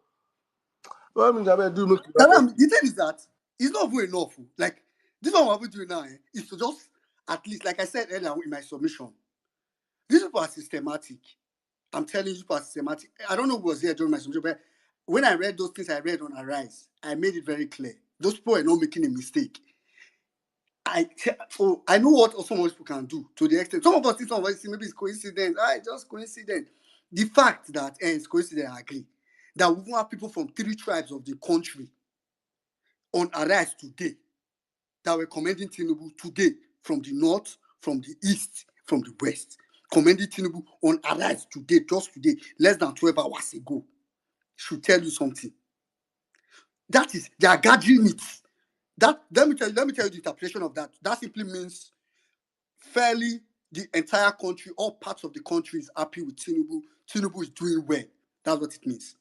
So this one I will do here, to be honest, is very little, but it's that little thing. The only good thing about the obedient movement is that it's better than complaining, my brother. Now it's better than complaining. Yeah, that's what I'm saying now. I said the good thing about the obedient movement is that we can pick something very little, make it very big, then to an extent, before you know what happened, that becomes the conversation, and we are able to drown the voices, those voices that want to whitewash, brainwash, and clean and make everything look good. We're able to drown them. That's like, for me, that's relevant. So please, if you are here, even if you can't remember anything now, it's fine. For now, what you can do, I've made some screenshots, save the screenshot, go and use it to tweet your. No, I know they retweet my tweets. I know, like, because some people call retweet my own. If you retweet my tweet, the hashtag is not going anywhere. Do your own. Leave the retweet. If you want to retweet my tweet, retweet it with your own. Put the hashtag, create the hashtag again. Because people think maybe it means, retweet my tweet. No, I'm not. I don't like tweet self. Don't give me the tweet. Tweet your own. If you want to retweet my tweet, quote retweet it and type the hashtag with your hand. Tinubu 1 year of failures. Put it. Maybe tomorrow, if you now remember your own failure, you can now retweet, do your own tomorrow. And if I see it, that's the best way we can do this. And at some point, maybe we might get some traction to it. And we'll be able to challenge those voices that want to whitewash this guy, which is going to happen. Let's go straight to voice of house, after which I'll come to call me Lexi. Jira.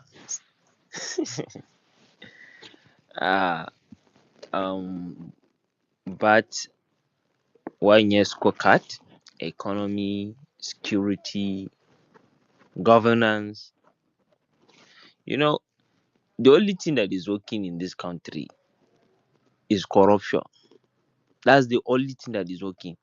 So Everything is minus. Economy minus 100. Security 0. Governance, oh boy, I don't know what to put. You see, this government bar, they are very good in doing propaganda. They are very good. If for example, if you take security, if you know the people that are dying here in North, if you know the kind kidnapping, the blood are being like displaced by armed bandits. But one thing that will make you wonder is the thing is not coming to media. They find a way that they suppressed the voice of the media houses, maybe by bribing them and other things. They are not reporting anything. I think even that were 500 people that we kidnapped. It was only Sahara reporters that reported it. All the other media houses did not report it. That should tell you what is happening. But you know what? That 500 is not the only one that is. Many people are being kidnapped. Many people are being killed, and more children are being thrown to street, which they are going to be a problem in the future. God forbid. You see, economy, economy under this administration, yeah, Baba. Now only tax collectors we have. It is only tax collectors that are running the economy. The only thing they know is increase tax. Everything increase. Today they increase this thing now. What the interest rate? Was it interest rate to 26 point something percent? That's the only thing they know. Nothing is working in the country, and for me, but I take the blame is on our people. Our people were brainwashed, given a spaghetti, and voted for him. If not because our people were brainwashed and voted for Tinubu wouldn't have won the election now. But what? We were brainwashed. But thank God now people are understanding their mistakes. If you see now, because of people did not know Tinubu now. Most of our people do not know Tinubu. Even me, I didn't know Tinubu. I didn't know that is how he built Lagos now. With this kind of leadership. We didn't know. We were brainwashed. Our people were deceived with ethnicity and religion, voted because Muslim.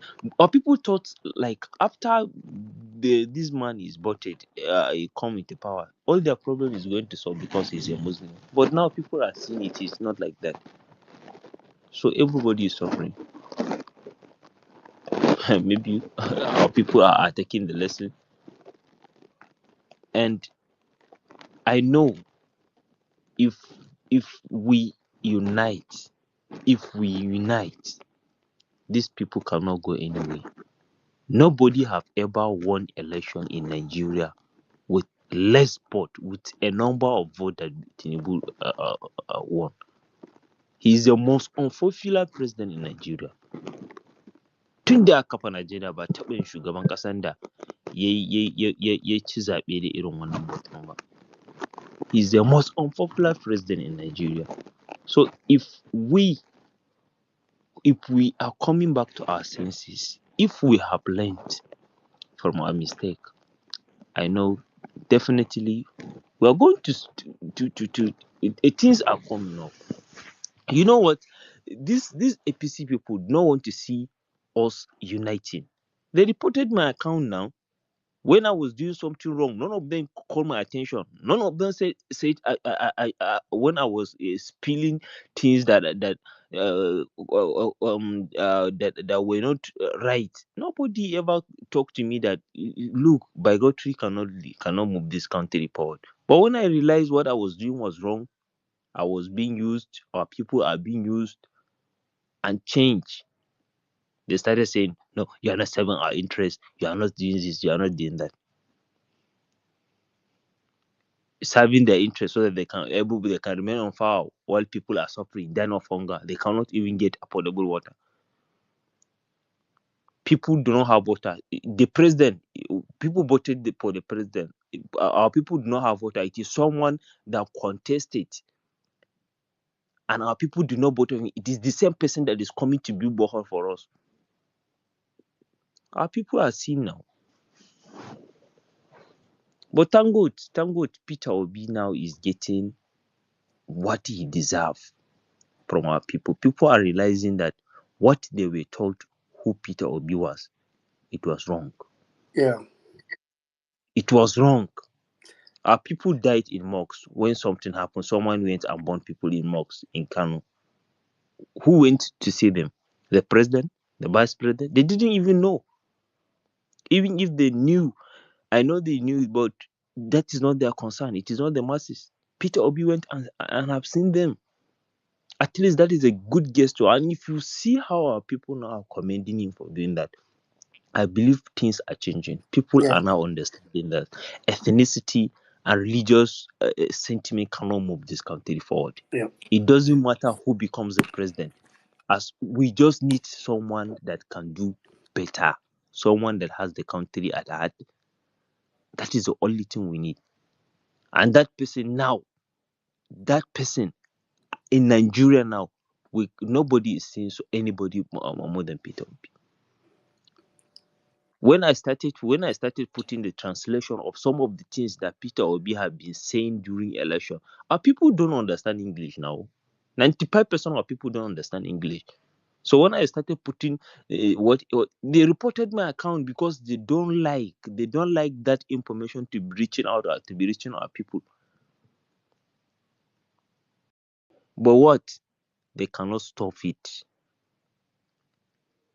When I was doing something that was wrong, nobody stopped me. But now I'm doing something right, they want to fight me. They not burn them. I swear. That thing, it has to continue. I will continue putting those videos, translated. I will be looking for them. I got the YouTube channel where it is put now. I have the YouTube channel now. So I will be going every day. Those videos must be coming. Those videos must be coming. It is just now we are starting. It is just now we are starting. Thank you. All right. Thank you very much, Voice of House. I mean, keep doing what you can do, because we are not doing it for anybody. We are doing it for ourselves. Everything we do is actually for ourselves, and I'm glad that you are able to. I mean, why? Okay, yeah, this is your this is your new account, Dave. So, I mean, please, guys, for those of you that have probably been listening to him, to also support him on what he does, like, you know, when he puts out his tweets, especially translating what Peter Obi is doing or saying, either by videos or audios. Let's see how we can help him propel it, just with retweets or likes, and that's not it's free. So that's the little we can also do as well. All right, thank you very much, Voice of House. I'm quickly going to go now to Call Me Lexi. After Call Me Lexi, Ozan, I'm not so like, I don't know if you don't know how to raise your hand on Spaces, but it's quite simple. You click the love icon and there is a hand, some hand up emoji on the right. That's the love plus icon below your screen. If you click that, you're going to see hands up emoji. I think I heard you say some time back that you just started coming around Twitter more often. So I understand you probably don't know, but I'll check if you are there after Call Me Lexi. Then we'll go to you. Then maybe Lakenzo. Okay, I can see you're doing emojis, but you can't raise your hand. Okay, just see, check around. You see the hands up emoji. Go ahead, Call Me Lexi. Now I see it exactly. Go ahead, Call Me Lexi. Okay. Yeah, good evening from this part of the world, my fellow obedients, my fellow good people, well-meaning Nigerians. Good evening, Saddam, well-meaning Mami Bolanle, everybody on this space. It's always nice to have a good conversation now to take our country forward. Honestly, one thing I keep asking myself is, when will our elasticity last? Saddam said something that we failed by not defending our votes. Honestly, I want to agree with you on that. What did we we not prepared ourselves for going for this election? For everything we asked to do, what many Nigerians obedient we did it. The plan was to overvote. We know that they are going to rig this election. Let's suffocate them with the vote so that when they are rigging, they won't even have anywhere to go than to pronounce Peter Obi the winner. But what happened? Some even go as far as sleeping in coalition center, in collation center. How else are we going to defend our votes? Only for that useless man. That man that he will find sleep and he will not see. He will find death and he will not see. All his life will be shame for him and mockery. For him to go and switch up the IRF. That is the only thing he did. Then how else? Sometimes I sat myself down and begin to think, assuming I could have one software. If I had known it would have switched up this, I could have had one software to attack and unlock it. As early as 12 a.m., as early as 12 p.m., they have switched up the IRF. They've switched it off. To upload is very, very hard. As young as I am, I left where they are uploading at 12 a.m. Kilo day. How else do I want to defend my vote? How else do I want to defend my vote? The thing refused to upload and you say it is going to be uploaded immediately. I'm not interested in politics. My parents are not politicians. I just want a better life. That's why I give it all. That's why I give it all on that day. That if it works for me, it works for everybody. You think Tinubu won the election and the country will be like this? There is no single thing they can say to prove themselves that they won the election. He bought everything. How else do we want to defend our vote? They said we should go to court. We still went to court. All eyes on the judiciary. They use it to mock us. Here on the streets. Let me tweet one tweet now about Tinubu. You will see them come for me. And we are facing it. We are both suffering. Shebi, I told you when last I went for solo protest. Someone who attacked me. It is one useless guy that is speaking iron rod on the street. How else do I want to defend my vote? How else do I want to raise my voice? It is we Nigeria that we shouldn't give up. Show us the direction we are going to go. We are not politicians. That's the difference. I always say it. Obedience is different from Labour Party. We are here because we are well-meaning Nigerians. Tell us what to do and obedience will go for it.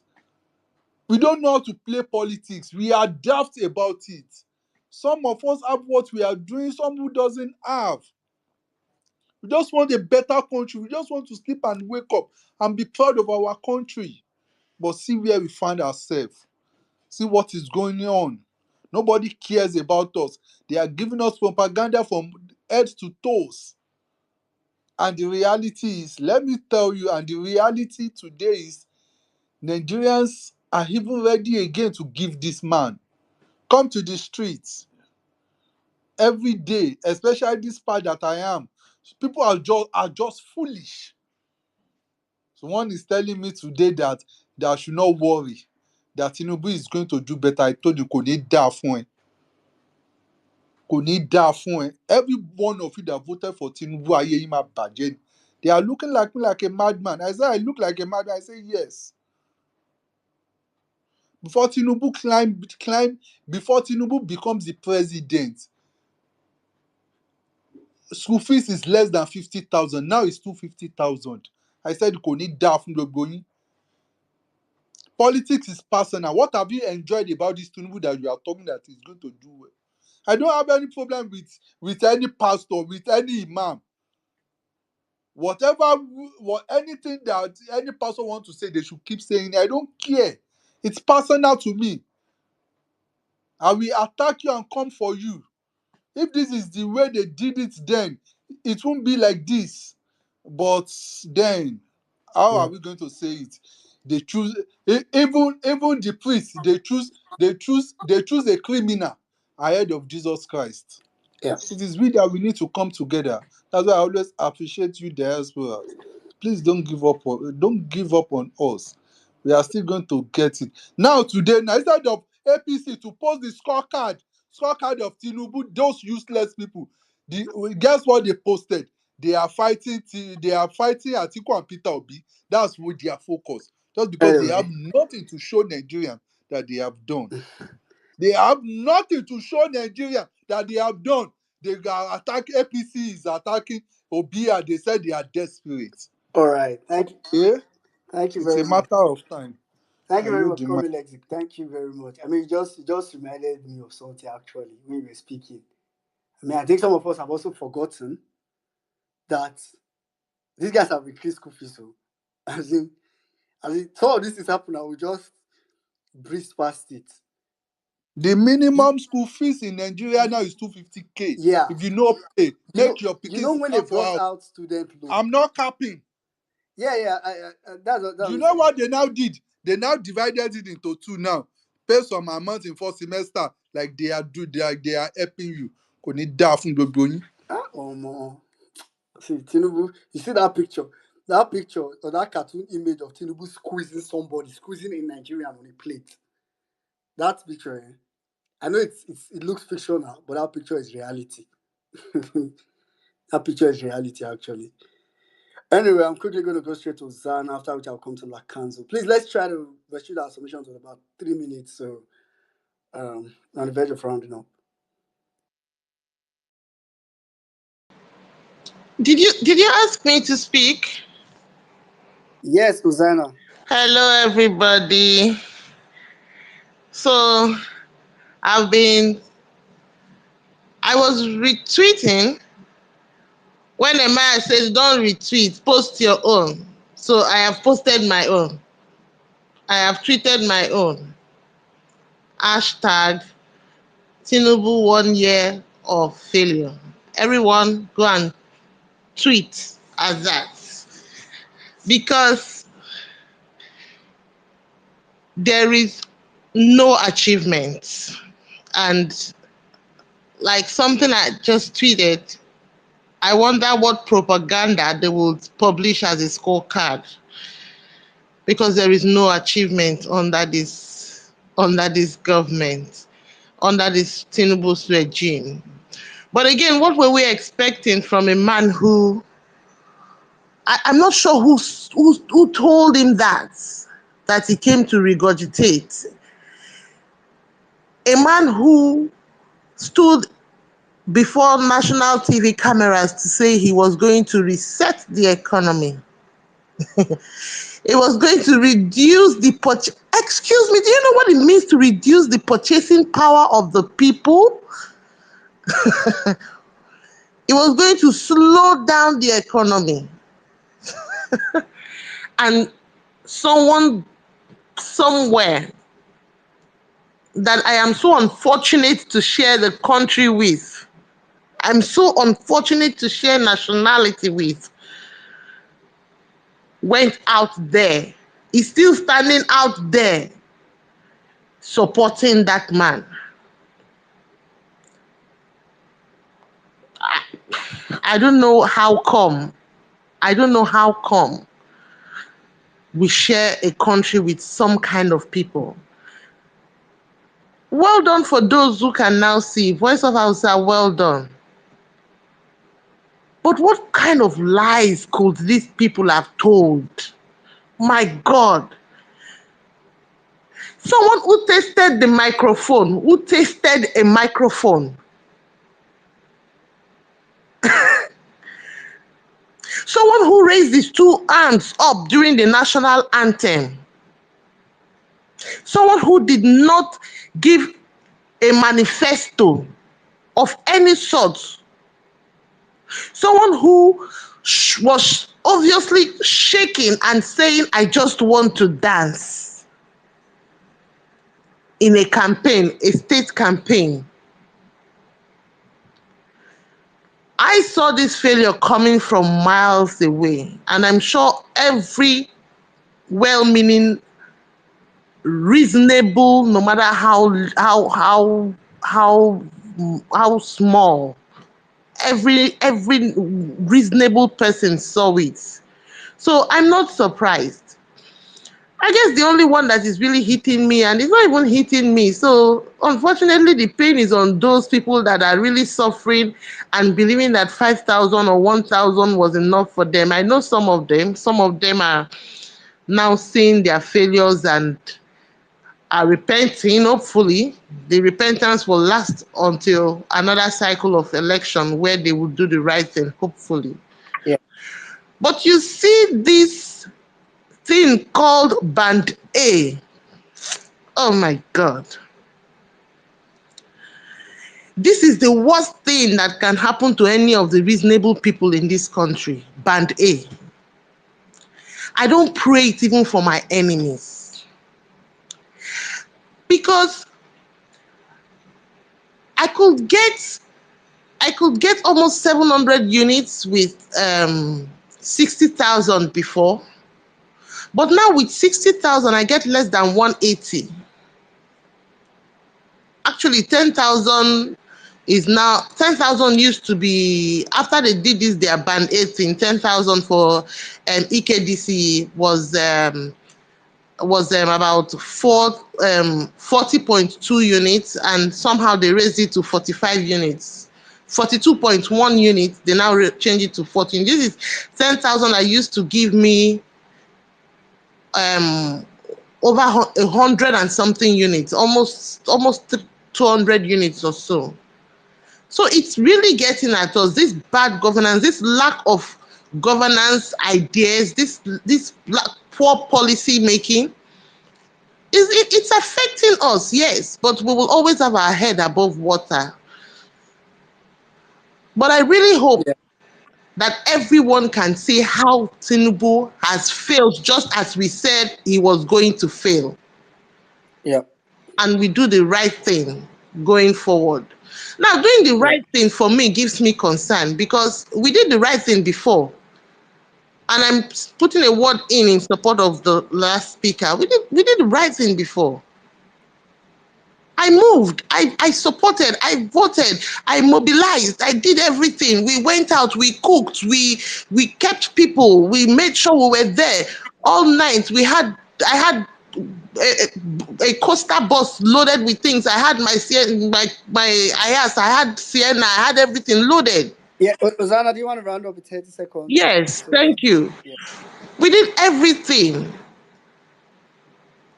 But how do we get, I want us to start thinking, I've been saying this, how are we sure, how are we going to get the institutions of democracy yeah. to do the right thing? Because we will come out again, we will vote again, we will do the right thing in Edo State for the Edo Lights, I trust you. For Ondo State, I'm sure everybody will do the right thing, but how do we get INEC, how do we get the judiciary, which I'm All shamefully a right, part of, to do the right thing? Let's all ponder right. on all those as I yield. Thank you. All right, thank you very much, Ozana. Thank you. I mean, I think the very least we can do now is what we can do at this moment, and it's important that the right thing we need to start doing now is echoing for the sake of Nigerians, really. It's not enjoyable, but we need to keep echoing, reminding Nigerians. I just feel like we are that lone voice in the wilderness that needs to keep shouting that Tinubu is a failure. The same way John Baptist was saying, repent in the wilderness. I think us, we need to keep shouting it. We should because really we are in the wilderness, and we are talking about the power situation. I was just trying to imagine, before I traveled, I I I, I used to get power. So Omo, how people take to survive Nigeria? Nigeria is crazy then. Pretty crazy. Anyway, I'll quickly go straight to Lacanzo.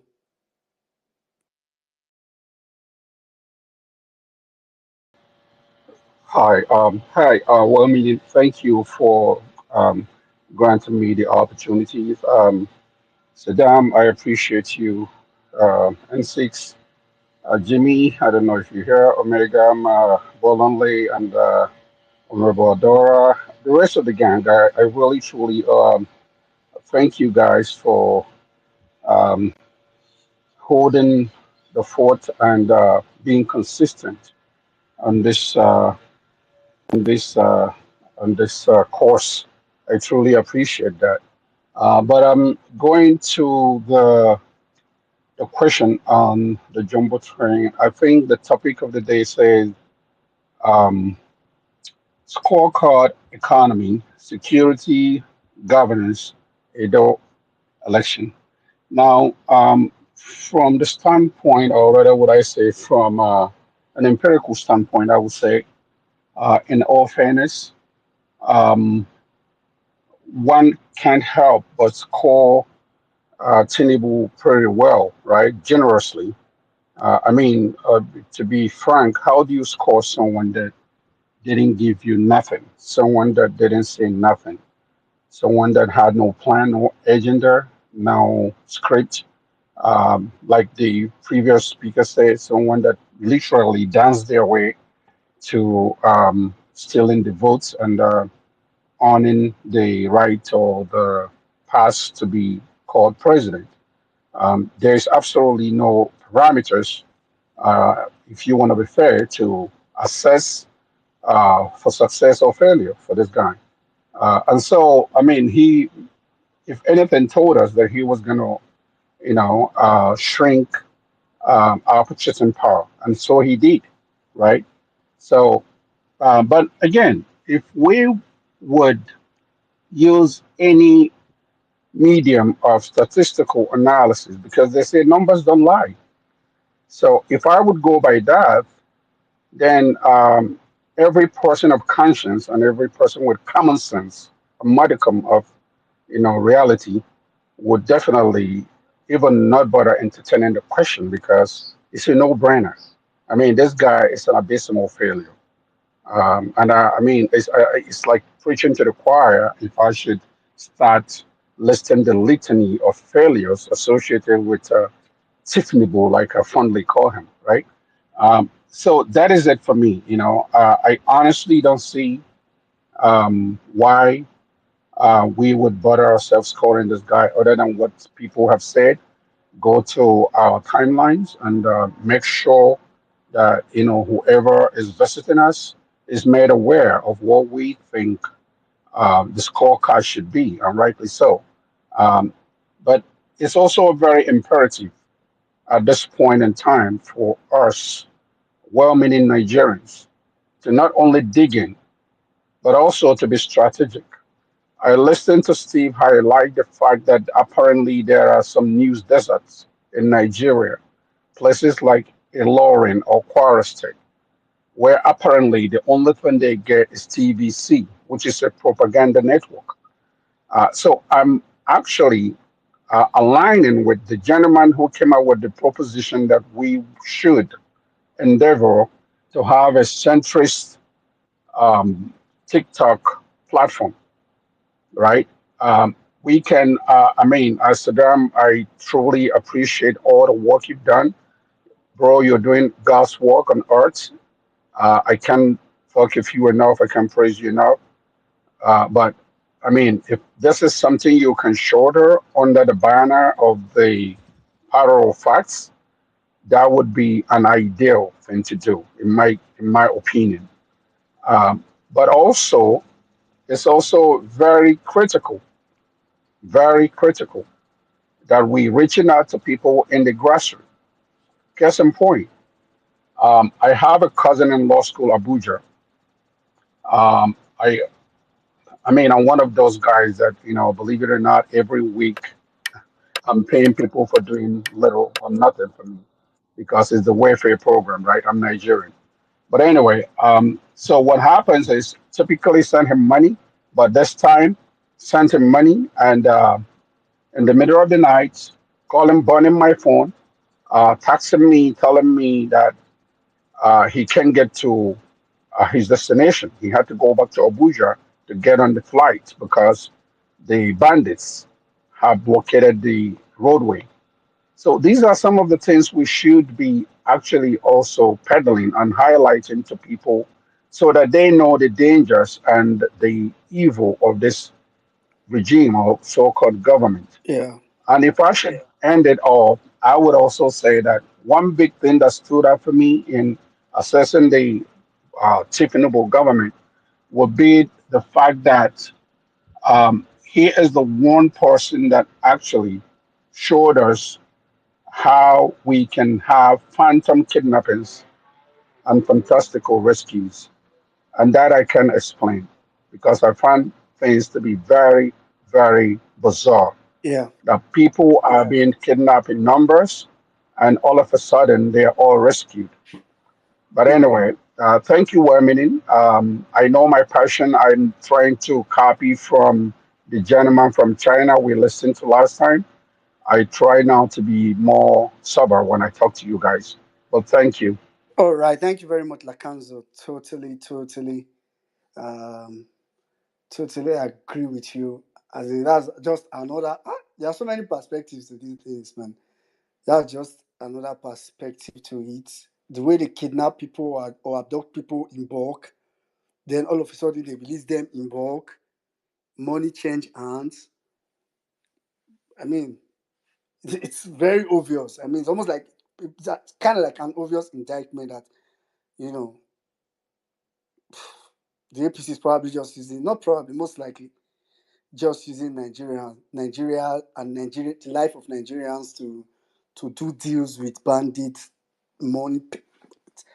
It's a sad reality. But like you said, it's very difficult. Like knowing that this man doesn't owe you nothing, didn't guarantee you or give you anything to work with. So, but anyway, I mean, I think that's an okay place. Maybe not the best of places, but an okay place to bring today's space to a close.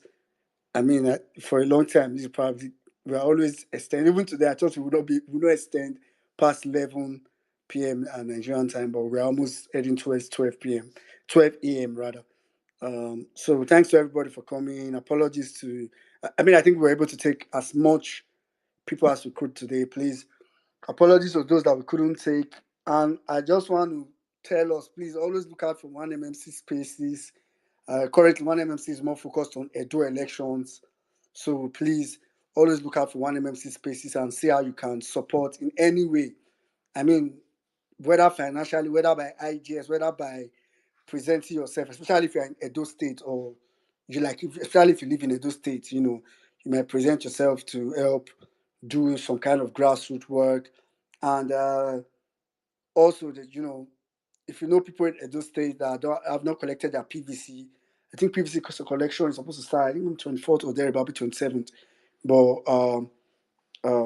please reach out to them to try and go and collect their PVCs and ask them to vote for Olumide Apata. It's still it's a long way to go. We have to, try to push as much as we can. So please, watch out for one MFC spaces. If you see it, don't pass it. Don't pretend as if you did not see it. Enter the space, listen, contribute, suggest, motivate. Just do something. You know, it's very, very important. Then please let's also not forget the hashtag Tinubu 1 year of failures. I just want to task us with this, right? In the next couple of days, as many times as you remember, you might just be doing something random and just remember that see one thing that happened in Nigeria one time back, or one thing that just happened, and you want to tweet it. As you tweet it, put in the hashtag. Like, let it become something. Let's help not allow them ride these airwaves of whitewashing themselves. That's what they want to do. And it's left to us if we want to, because at the end of the day, we'll come here and be complaining and say, hey, look at what they're saying. No, they're saying this, they're saying that. But the thing is, we could have helped counter it, or at least made it difficult for them to go away with it scot-free. But I mean, it's not just enough to not complain after it's happening and say, oh, they are using Lamba, they're using propaganda to do this. We already know that's what they want to do. Let's just try. So outside this space, if you remember, just go to it. And if you feel it's not relevant, then really don't know. I really don't know. I was just going to task us with this thing because I hear a couple of people, and these are random for tonight. I hear a couple of people say sometimes, oh, Nigerians, Nigerians, what is happening to Nigerians? Nigerians and Nigerians this and Nigerians that. I just want to give, especially if you're in diaspora, very serious experiment. It's an experiment, right?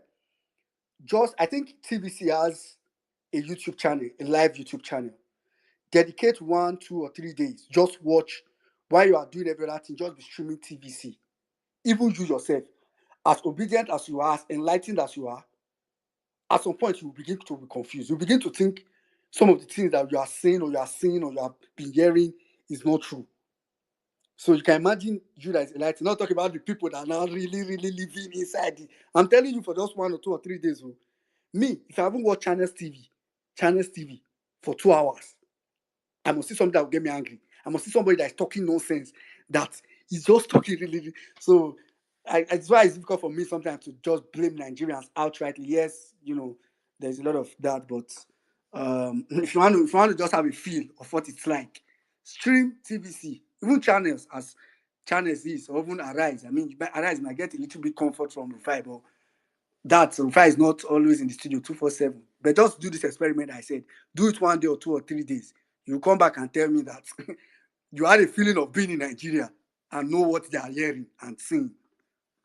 So it's very important. Thanks to everybody for coming today. Salam, over to you. Thank you very much, my brother. As in, this one you just say right now is the one that just finished the whole work. Honestly speaking, the mind programming is just something else. And one thing I always say is that we know how to appropriate blames. I mean, I'm tired. I don't even that energy of blame. That energy I've passed that energy. Honestly speaking, we can always appropriate blames to people, and always find faults, find fingers, point fingers. Find who to.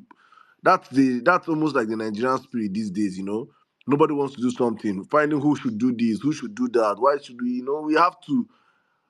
If Nigeria gets better tomorrow, man, nobody's gonna come and say, violence space. On behalf of you, people did it. Come and take special. There's nothing, no special recognition. We don't want itself. Nobody's giving us anything for what we're doing here. Nobody's gonna. It is our civic duty as citizens. We are meant to take it up as ourselves every single day. That complain you want to complain, I'll blame somebody or you can do something. Always think about it also. Why are you not the one doing something? Why are you not the one putting it out there? Why are you not the one that is trying to bring out that idea? That ingenuity spirit we always preach pre-elections. That thing you think should be done, start doing it. No matter how small you might think, I don't have the followers, I don't have this thing. Just start from somewhere. Just and tag people, reach out to people, and you never can tell. Honestly speaking, the person that might have the idea, we kept saying it to do before elections, who might have the idea to win the elections, might be someone that don't have up to 10 followers. Who might have the idea to salvage this country as we are speaking right now, might not have up to 10 followers. Please don't wait until you have 100 followers. Put it out there, spread that word out there, and hopefully, it can reach one person that we pick it up and we can from there. But I say it all the time.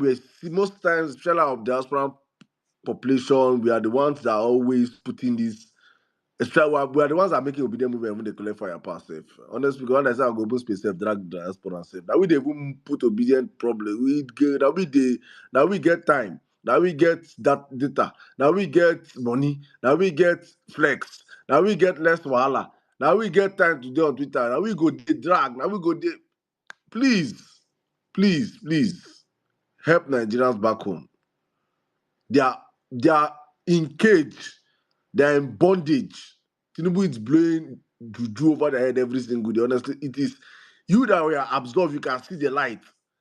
If it means you amplifying their sufferings every day, please amplify their sufferings. Don't come out and drag them. What are people doing? Because honestly speaking, they are doing nothing. They are passing through hell, waking up every day to just find. That's how Tinubu want to put this country. That you will sweat and suffer so hard that you won't even think. You're waking up every day to think of what to eat. You can't even think of holding the government accountable. You can't even think of even speaking out. Have you eaten? Have you fed your family?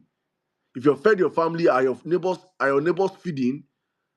It is crazy what's going on in that country. So please, we are God has helped us. We have left that system. Please Try not to be the one to amplify extra problems for the people back home. Try use your voice, try use your platform, and help put this government in check. We're not doing enough. I keep saying it all the time. We're doing well, but we're not doing enough. If Tinubu is comfortable letting in Aso Rock, is because we have not done enough.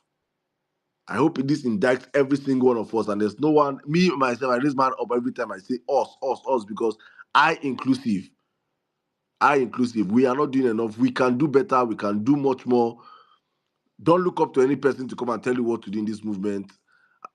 Look up to Nigeria. Look at this country, your country. If it gets better tomorrow, you stand to benefit for yourself. If it gets better tomorrow, I stand to benefit for myself. I know why I want Nigeria to work, because I know what I stand to gain in that country if Nigeria is working. So it's personal to me. And I wish it could be personal to every single one of us. And you will start to carry this case on your head. You don't go send any person. You don't go send any. I say I'm not here to make friends. I don't. Nobody. And I'm not here for fame. I'm not here for anything. You don't even know who I am. I'm doing my own bit to help this country the way I think is possible. And I just pray every one of us can understand these things and look at it from that angle, how we can help ourselves, help this country get better by playing our roles as opposition. Because as an opposition, while we are giving Tinubu scorecard, F9, F9, F9, opposition, we serve F9, F9, F9. The place where we get A1, now for dragging, calling out, and banger tweets and retweets. On ground, it's not translating, no. This is me bringing our reality check for all of us on the platform. These are those hard truths we don't want to tell ourselves, but these are the truths. And if this way we continue this way, we hear Tinubu 2 years in office, honestly speaking, 2027 will be 2027 is going to be it's going to be 10 times harder than 2023 first. No matter how Nigeria is difficult, take that to the bank. Whatever we think we did in 2023, I think it's what you do in 2027. You're sleeping. You have to do 10 times hard work. Are we ready for that? And if we're not ready for that, we should start doing the work now, so that by 2027 it will be easier for us to have reminded Nigerians. And remember, we're telling people 1 year, see, 2 years, see, because for 1 year now, opposition has been sleeping. Tinubu has been chilling. Is our reality. We have a whole lot of work to do, my people. On the violence space, I've said it going forward, our own is just to come out here and we'll be doing our job as opposition. If you are the only platform that will wake up and every day, on Thursday now, we'll come back again, Tinubu scorecard, we'll go find on now and talk. Whatever is happening on any other thing, I don't care. I don't care if I don't care. Saddam, LP, I don't care. That's none of my business. I'm not a politician. I'm just an opposition voice speaking truth to power with the platform that God has created for us. Try and stay on topic is what we're going to be doing going forward on this platform. And I say this, if you're only 5 that see this vision and see this light, we'll continue doing it the way we can. If we reduce to 2, we'll continue doing it the way we can. If it's only me, I go lock shop. They do what they do. That's just how it's going to be going forward from this platform. Guys, thank you very much for those that came up. Those that could not speak, please, no vex. It's just that, man, this space, I've been putting time caps to it and we have been overgoing our time for the past couple of weeks right now. And honestly speaking, we have to go back to our time. We have to go back to time because we'll be back again on Thursday, God's willing. Thank you, my brother, William Nigeria. Always available. It's not, I know the sacrifices behind the scenes, man. My brother, thank you so much. Bolali, thank you so much. My brother N6, thank you. Please, I still feel I could not speak today. I beg, no vex, man. I beg, no vex, no vex, no vex. We'll be back on Thursday. I mark your faces on Thursday. Please come again. We'll be here. Nigeria Matano, they finish. We'll still talk with you. Want to talk today. Thank you very much. Lakanzo, thank you, sir. Thank you for what you do. Also, thank you. Ebenezer Ugochukwu, The Red, Yom231, JP, my brother, longest time. Good to have you back. Thank you so much, Mr. Steve. The Real Omezia, Violence, Space, Team, Cast, and Crew. All of you listening to our voices from our Facebook channel, our YouTube channel, our radio station. We'll try and see if we can come on TikTok. Thank you very much, Gaboni, for that advice. We'll see if we can stream also on TikTok. We'll just do what we can, man. That's our own here. We'll do our own we can do. May God, I don't want, at the end of this life, may God remember, see me, I play my own part. Now, what I do, I'll keep asking people, have you done your own part? That's just what I ask everybody. It's your part to come up and complain every day and tell other people, what are you people doing? Is that your part? Are you doing your own part? Ask yourself that question. Thank you very much, my brother, Mr. Steve. God bless you guys for the work you're doing in Edo State. We see it. Dari, my brother, thank you so much. Big Mag, the Real Ever Bears, my sister, Bay, Lamine, thank you so much.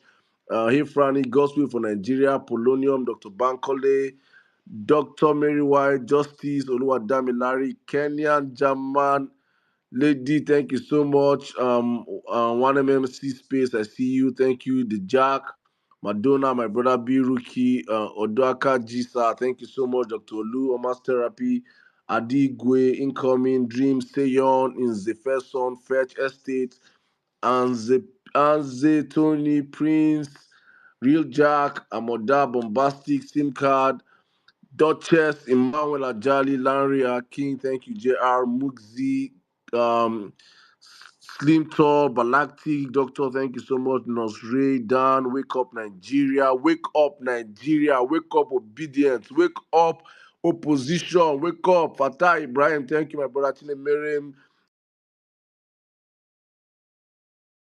thank you, Dallas. Lady E.T. Wakiri, thank you. Duke, Project Nimble, Gabriel, thank you for that wonderful tweet. Dr. Talata, Dr. Ikena, longest time, Sir Ponti, thank you. To Kumbo, I can't call all your names, guys, but every one of you, Viva Lex, all the way from Cameroon, thank you so much. Kandeke, thank you. Ose Damilola, guys, thank you so much, man. We'll be back on Thursday, as I said earlier on. God's willing, we'll be back on Thursday. If not, we'll be back next week. God bless you guys. As I always say on the platform, please keep using the hashtag to tweet Tinubu 1 year of failures. Doesn't be a complainant. Also be a participant in bringing the failures of this government out there to the public. Please, as you sleep this night, make sure you drop 1 or 2 tweets with the hashtag Tinubu 1 year of failures. You can put anything or you can just tweet the hashtag. Let's get the hashtag trending. God bless you guys. See you guys hopefully on Thursday, God willing. Good night, stay safe, and remember, Tinubu must go.